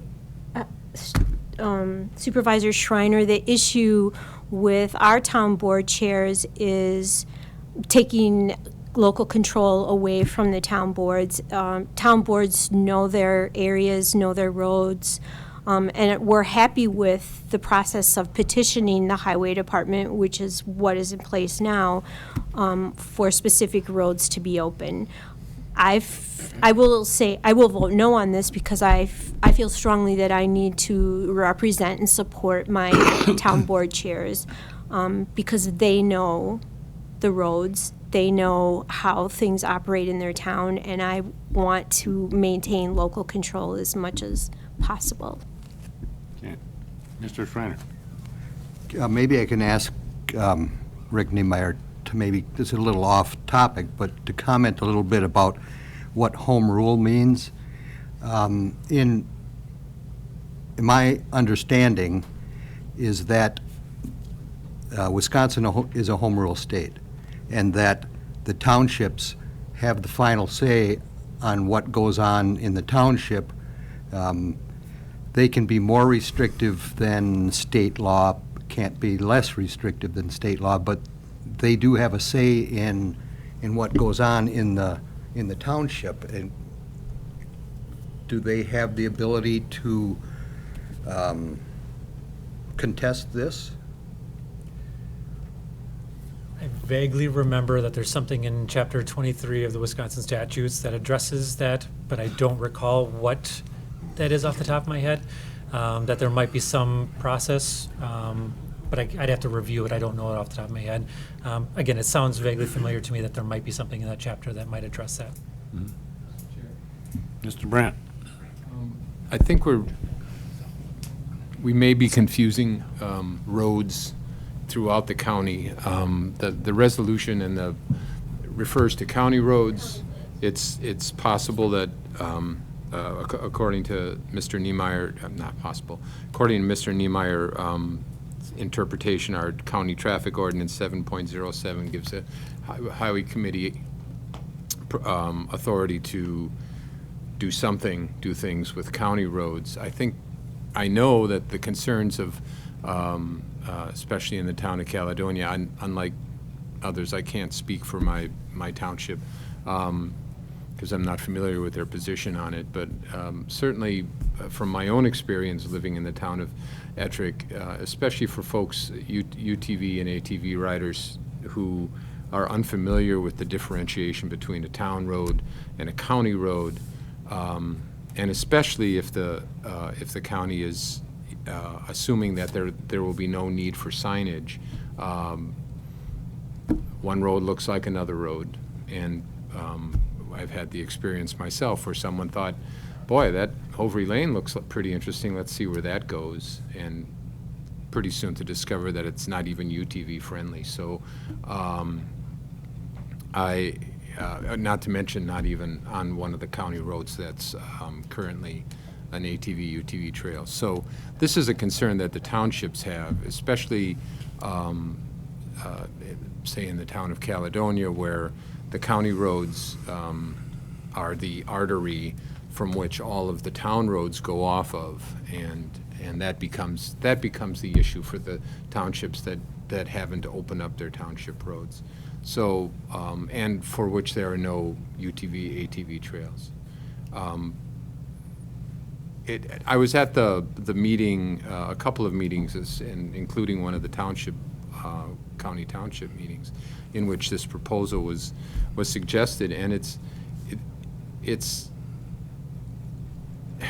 it's an interesting, I'm getting an insight into the UTV, ATV culture through this, and it seems to me it's folks who are just interested in going out for a ride, you know, and taking it at a slightly slower pace than a car or a motorcycle, and a little bit more comfortable maybe, but a little bit slower as well. And I totally understand that, but at the same time, the roads are used for a lot of other things, especially the county roads, and perhaps there's I would agree with Dan that the process that's in place is a good process and one that should be continued. Yeah. Mr. Wallach. Okay, similar to what he's talking about, what does that do for township roads? Are they open to ATV and UTV traffic? That's up to the Could the township. township say no? We're talking about county roads here, but boy, there are many, many miles of township roads in the county. And if you can't get from one county road to the next without a trail, and Rick, do you know how does this affect the township roads? Right, township roads, that would be separate, the townships would have. So to the declare to township could themselves. deny access to ATVs where the county roads would be open?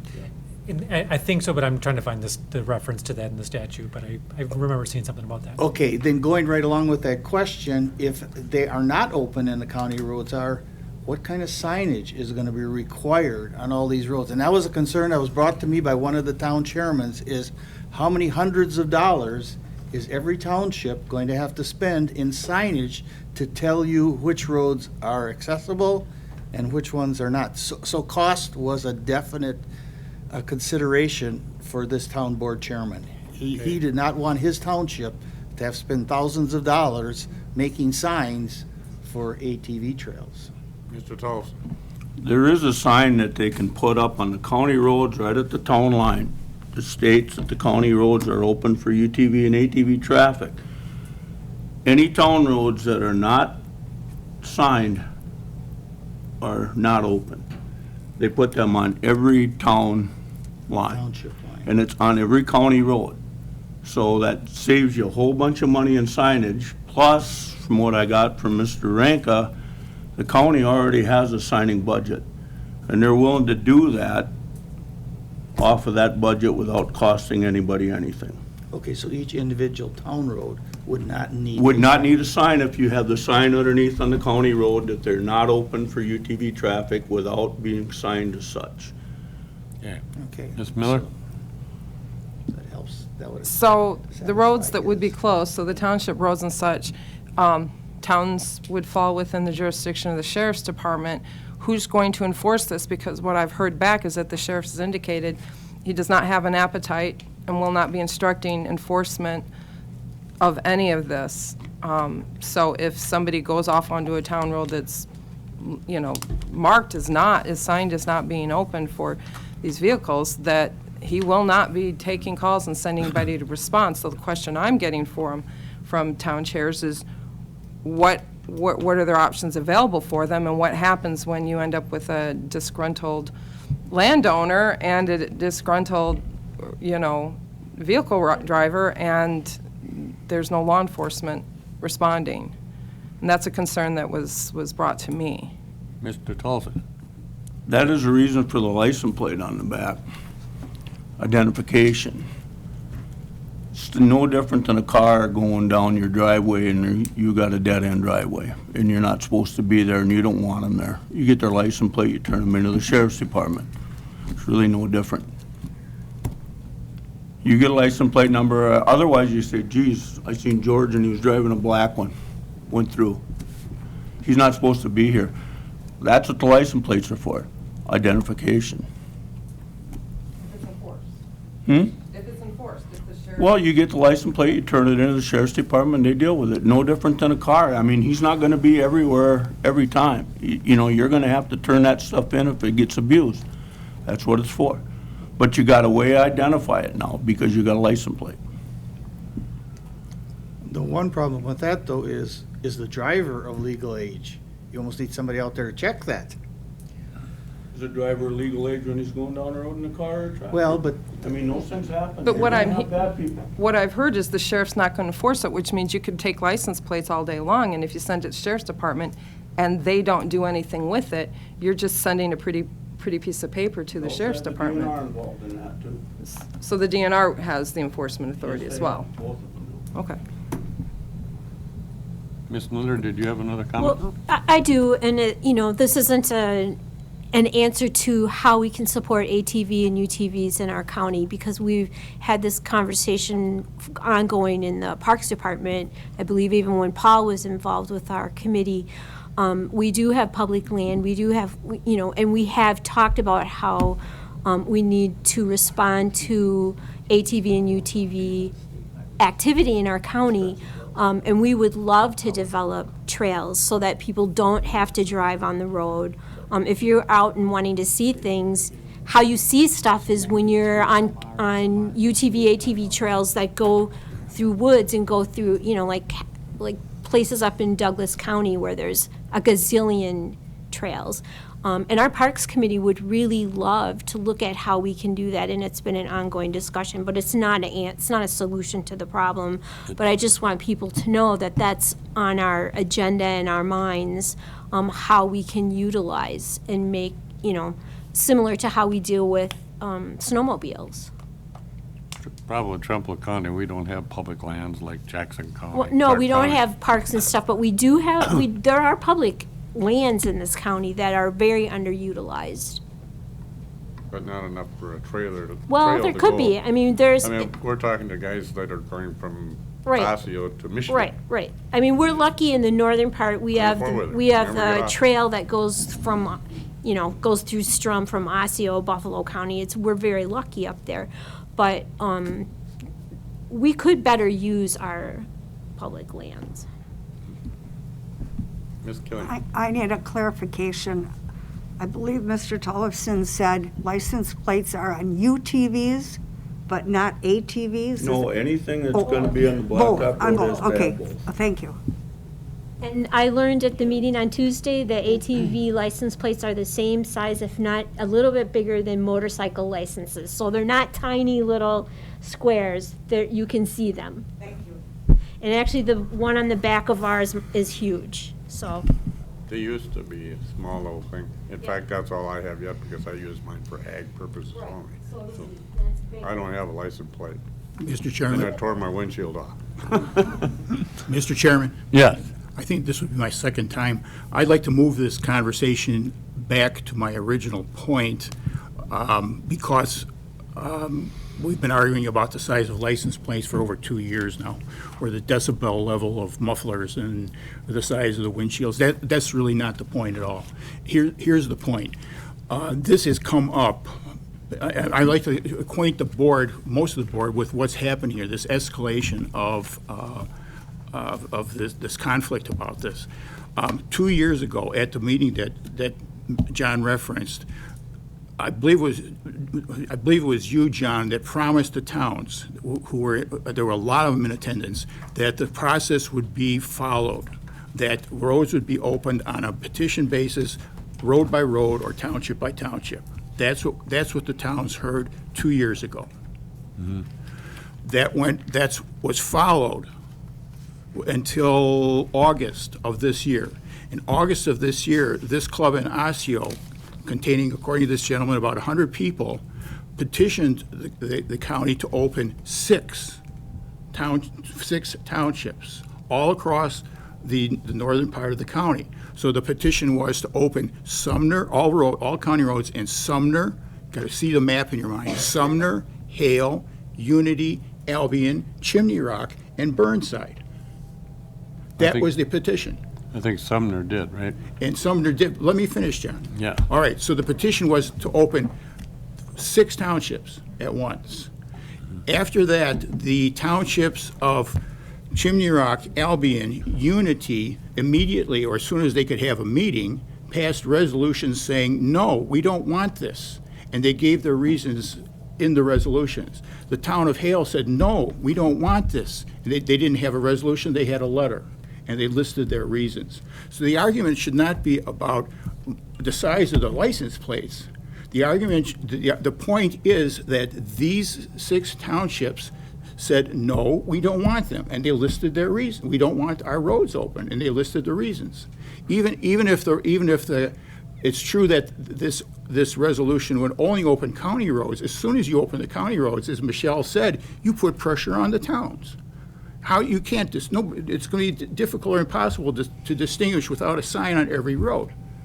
So what this ordinance, or what this resolution does, is ignores, disregards, flaunts that idea of local control. It says, we're the big shots in Whitehall, and we're going to open up these towns. And if you don't like it, that's tough. That's what this does. And that's why the towns are so mad. I mean, the 3 of the towns that I just mentioned, I represent, my district represents, and I've had conversations with one other chairman for one other district, and I know his feelings about it. Some of the chairmen don't want to get involved with this because they fear reprisal from the highway commissioner. There's a lot going on here.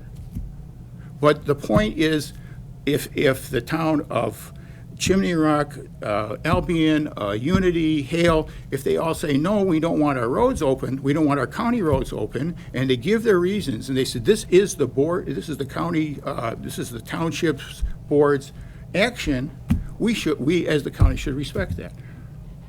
And this disrespects. And one other point, Chairman Miller, Dick, I've got to mention your name.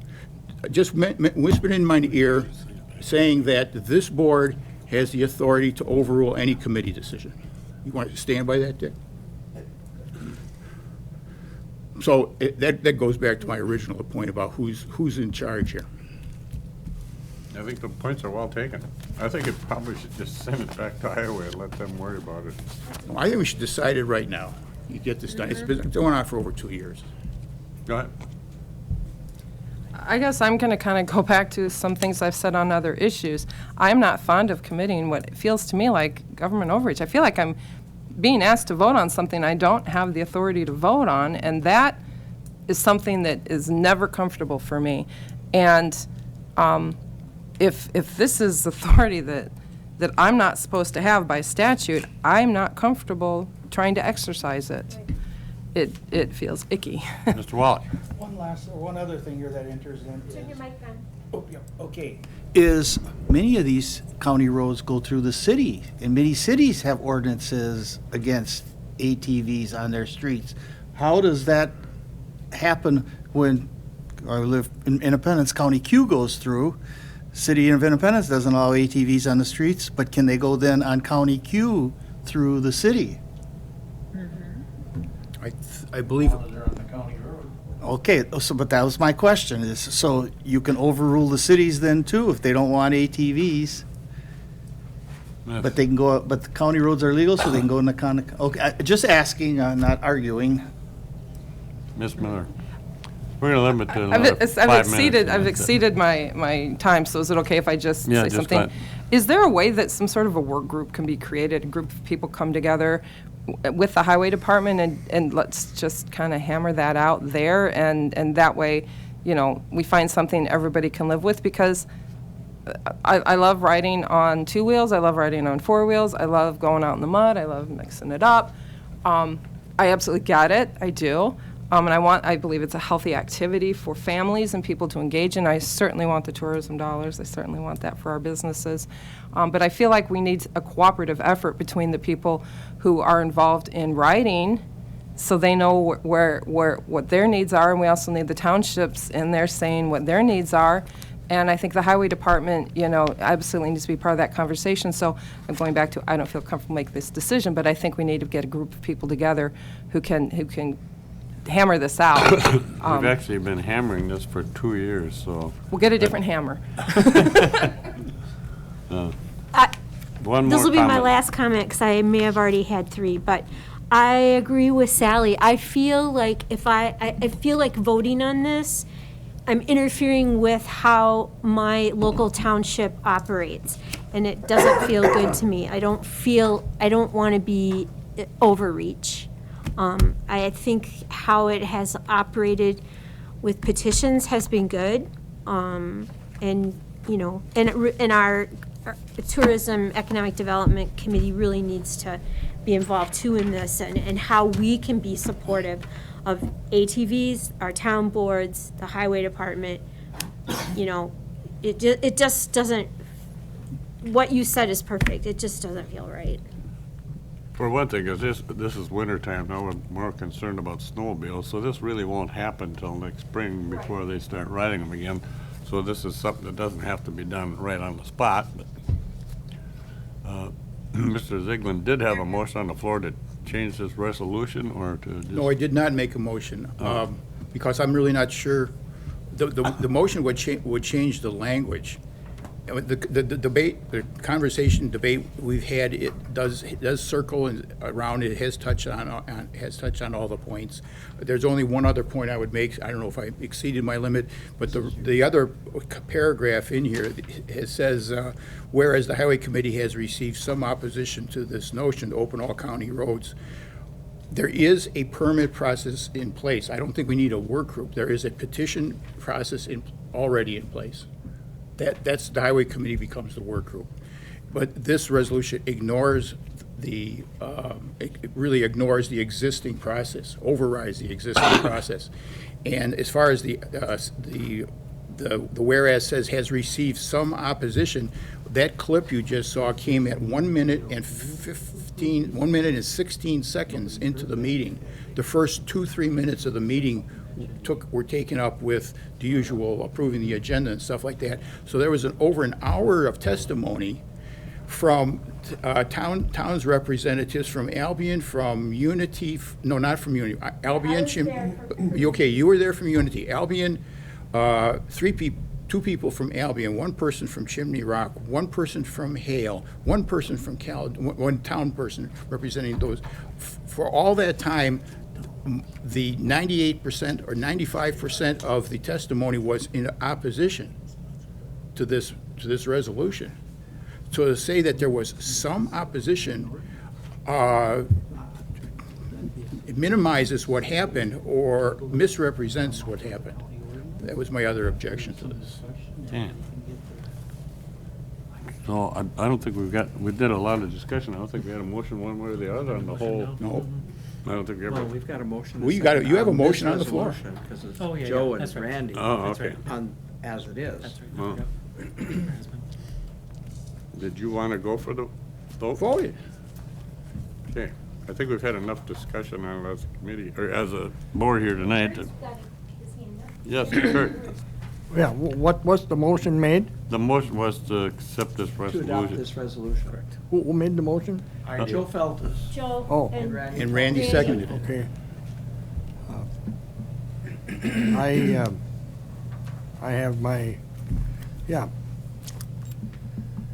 I would just like to make I'm making an amendment to that motion, but nobody seconded it. What's your amendment? Huh? I haven't heard no amendment. What's your amendment? No. Did anybody second the motion? Oh, yeah. Oh, yeah. Yeah, Randy. Oh, Randy did. It was Joe and Randy. Okay. Motion been made and seconded to accept this resolution. Yeah, Paul I was Rouse. just gonna make an amendment to delay this for a month. But if it's their privilege, I guess, to go ahead and go for the vote, but being we're having all the differences here, I thought we'd just go ahead and make an amendment to just delay it, but if... That would be a motion. Is that a motion?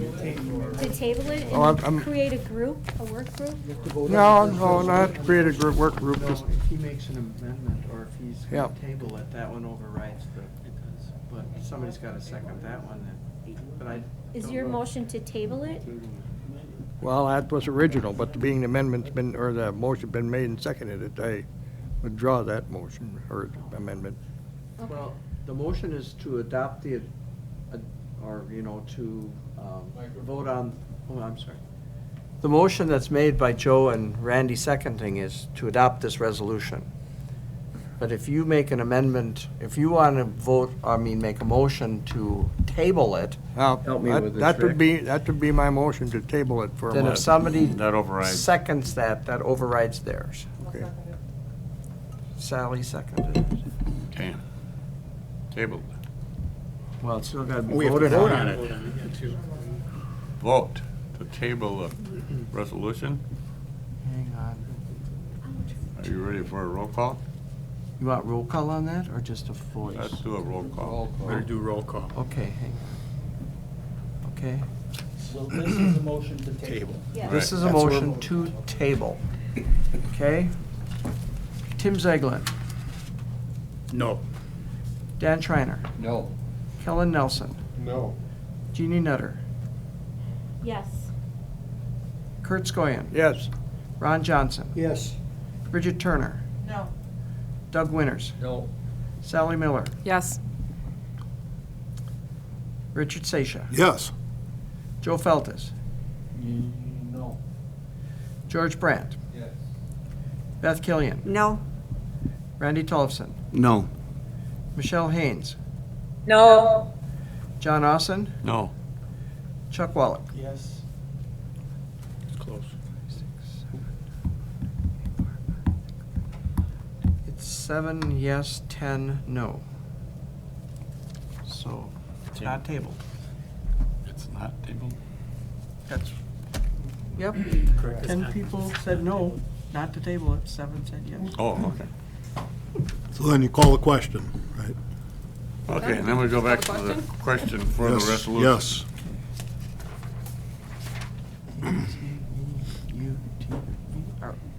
We're ready to vote now? Yes. Ready to the vote? Okay. On the resolution itself. I had to pull my sleeves up. Chair? Randy Tollefson, Oh, Yes. never mind. Michelle Haynes,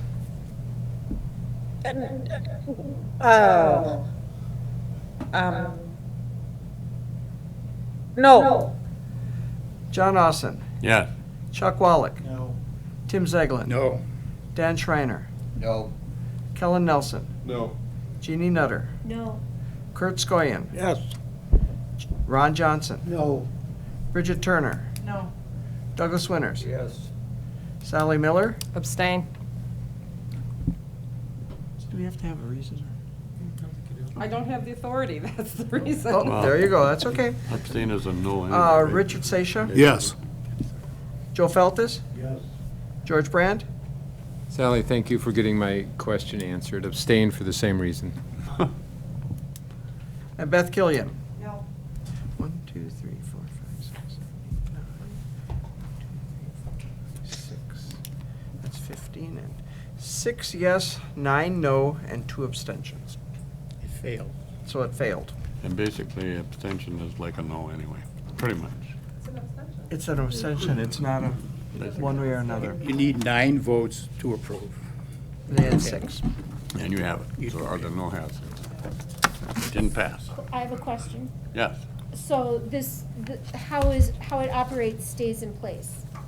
The petition The process. petition process, if somebody wants to open up a county road within their county, it goes to the board chair, the county, or the town board. To me, it goes back to the highway committee. Oh, so the highway can overrule what we just did? Technically, yes. Okay, but if they don't, then it remains the same, that the town boards people can petition to the town board to open up county roads. And that's probably as good a thing as any. If you got citizens in your township that want Right. roads open, they Right. should go to their town board Right. first. And And I think, okay, thank you, I won't say any more. Okay, finally got to item G, audit. Members' claims. This one does have your name, Bridget, on it. Oh, no. I had to joke about the 2 that were written by Tim. Is Michael Tim? One has Bridget, and one has Rick Nimitz still on it on your resolutions. He wrote them all. Mr. Chair? Yes. Possibly the reason that the rezone had Mr. Nimitz, because it had gotten tabled from the month before, so it just didn't get changed. I'll be sending Michael the official one? A new one again. Do we need to re-sign then? No, okay, thank you. No, because on those resolutions, I just crossed off Nimitz. Oh, we're ready for this, I'm And sorry. change the name to the Innocent? To the innocent. Whereas the audit committee has audited the following claims and recommend that they be allowed as follows. John Austin, $480.84. George Brandt, $207.12. Joe Feltus, $138.08. Michelle Haynes, $192. Ron Johnson, $641.52. Beth Killian, $132.16. Sally Miller, $1,915.92. I know, Christmas. Kellen Nelson, $115.12. Jeannie Nutter, $378.40. Richard Seisha, $237.36. Dan Schreiner, $436.40. Kurt Skoyen, $118.48. Randy Tullifson, $376.16. Bridget Turner, $84.72. Chuck Wallach, $281.36. Douglas Winters, $317.20.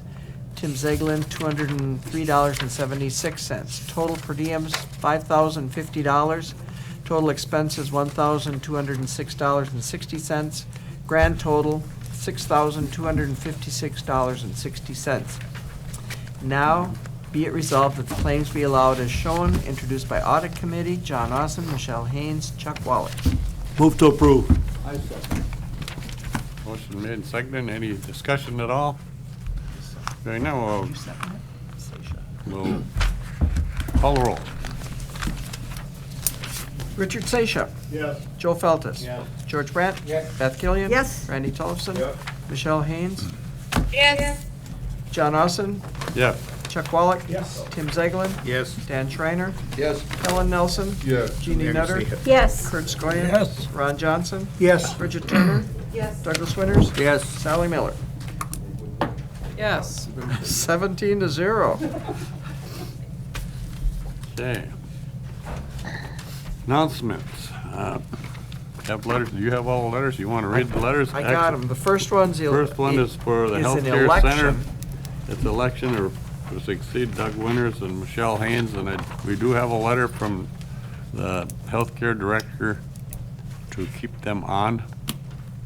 And this writing is to confirm notification that Doug Winters and Michelle Haynes, who serves on the Trempealeau County Healthcare Center Board of Trustees terms expire December 31st, 2021. I would appreciate it if you would add these two to your next county board meeting agenda, as I would recommend the continuation of these two individuals on our Board of Trustees. Sincerely, Jerry Dietz.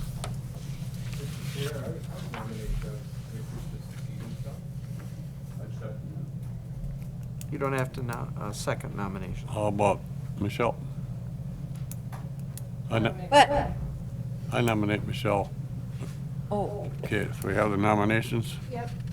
We have to get a vote from the whole board. You got to ask it 3 times to close Okay, nominations. is there any other nominations for Healthcare Center Board? Any other nominations for the Healthcare Center Board? Any other nominations for the Healthcare Center Board? Mr. Chair? Yes. I move that nominations be closed and a unanimous vote be cast for the 2 nominees. Okay. I'll second. Motion made and seconded. Motion by Brandt, seconded by Mr. Turner. All those in favor? All those in favor signify by saying aye. Aye. Opposed? Hearing none, carried.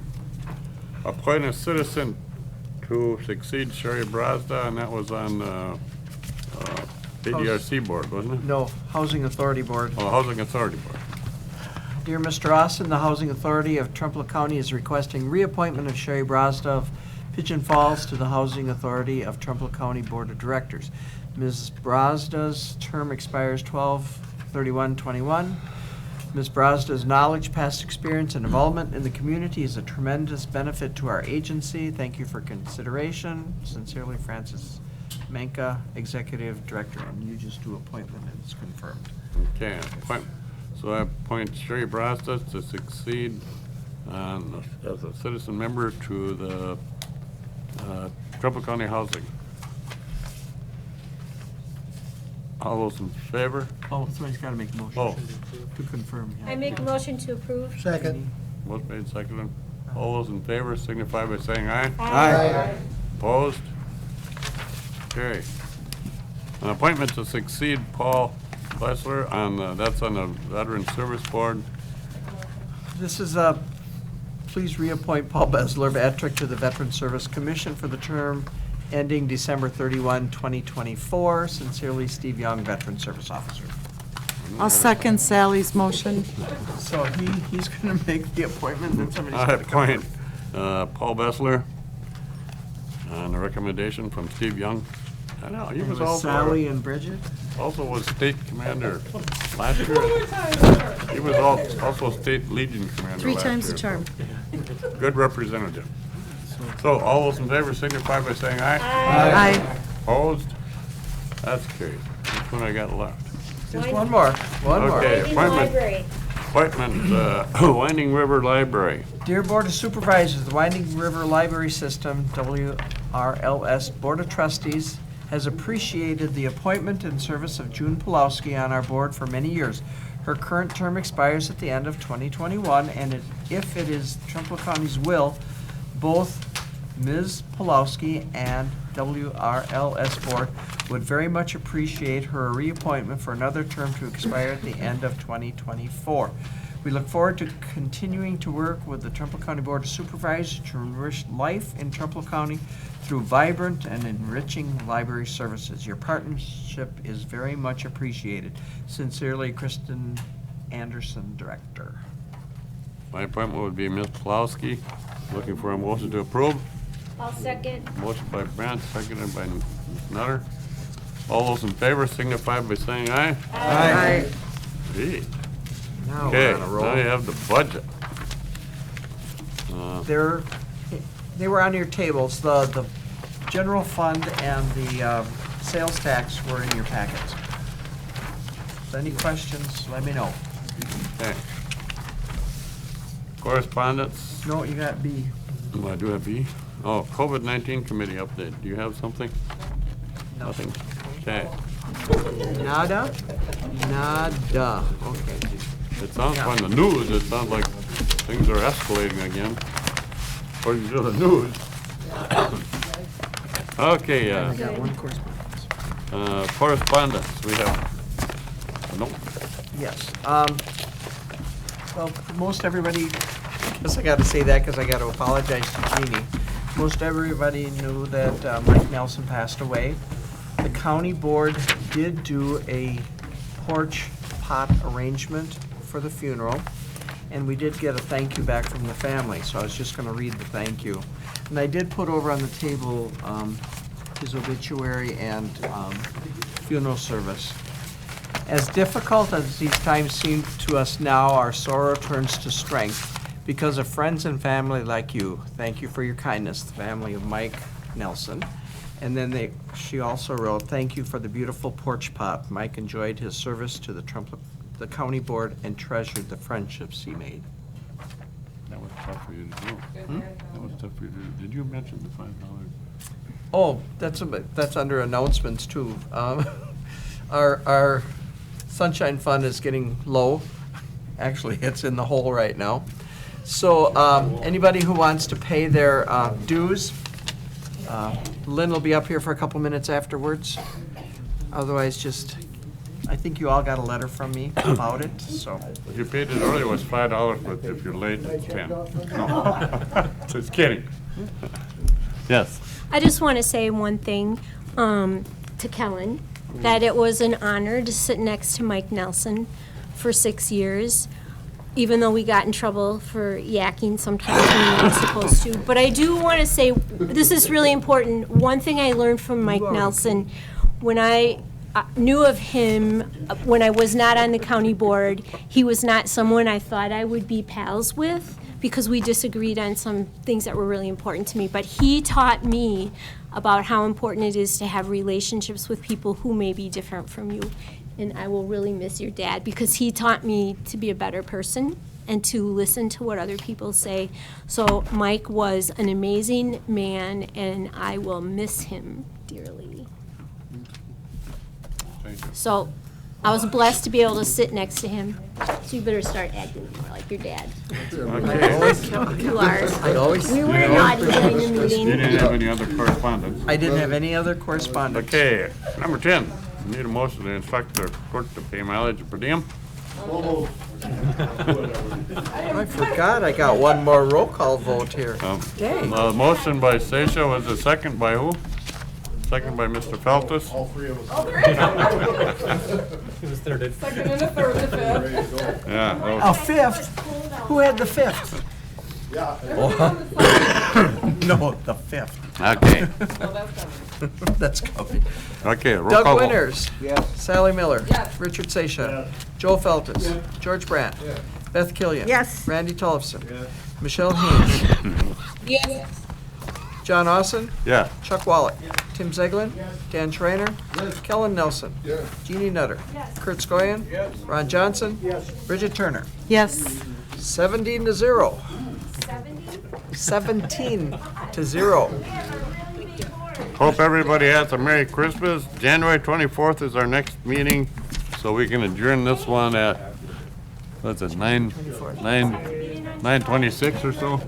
January 4th is the deadline for nomination papers, people.